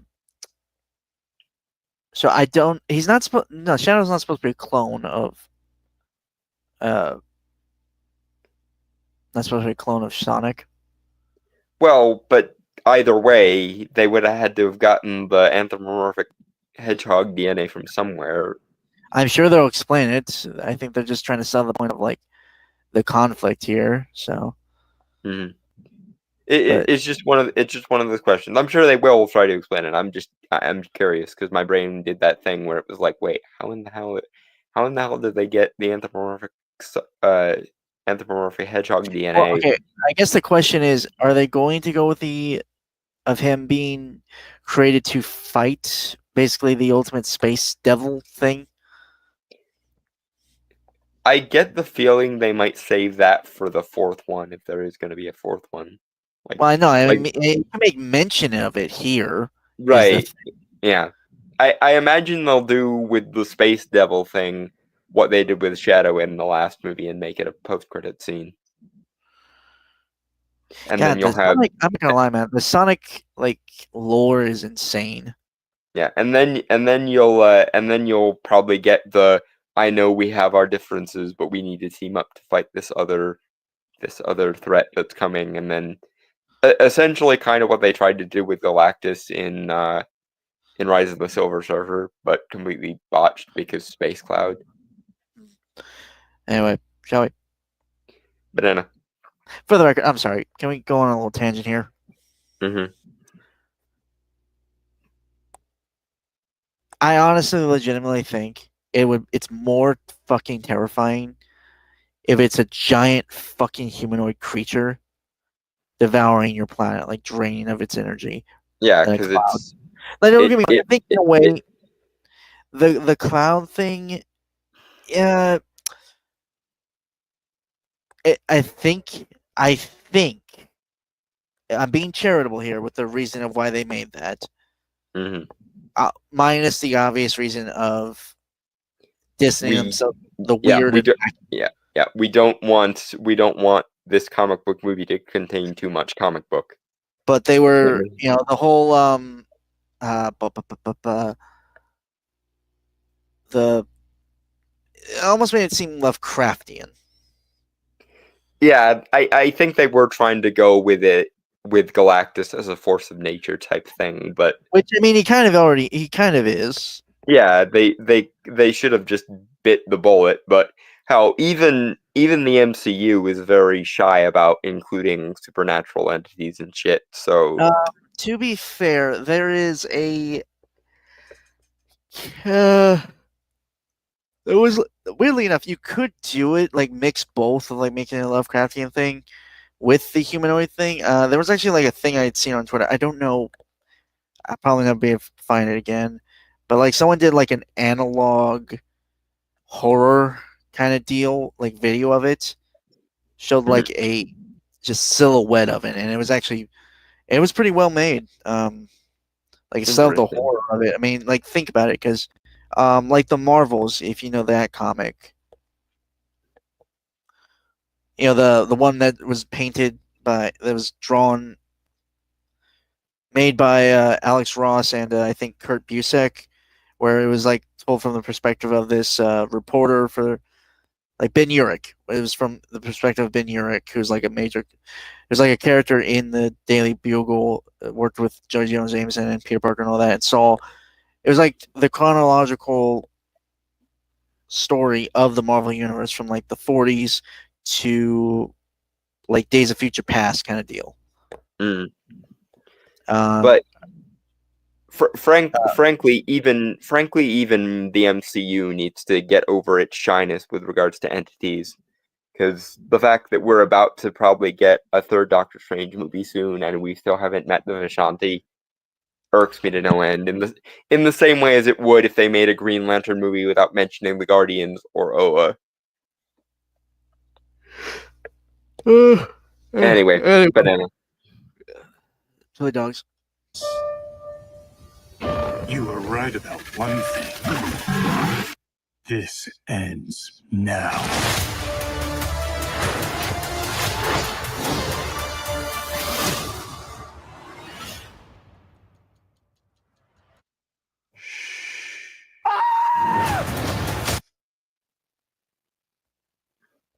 Jim Carrey, always a win. They're still getting they're still like incrementally getting better with these, and I love that so much. Yeah. I honestly hope this one makes bank.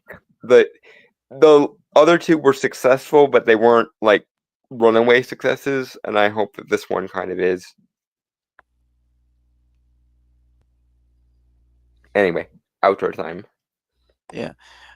So with that, folks, I want to say goodbye, adios, aloha, avideze, sign out, peace, cheers, and Shalom and fuck off. We will see you on the Yuletide side of things.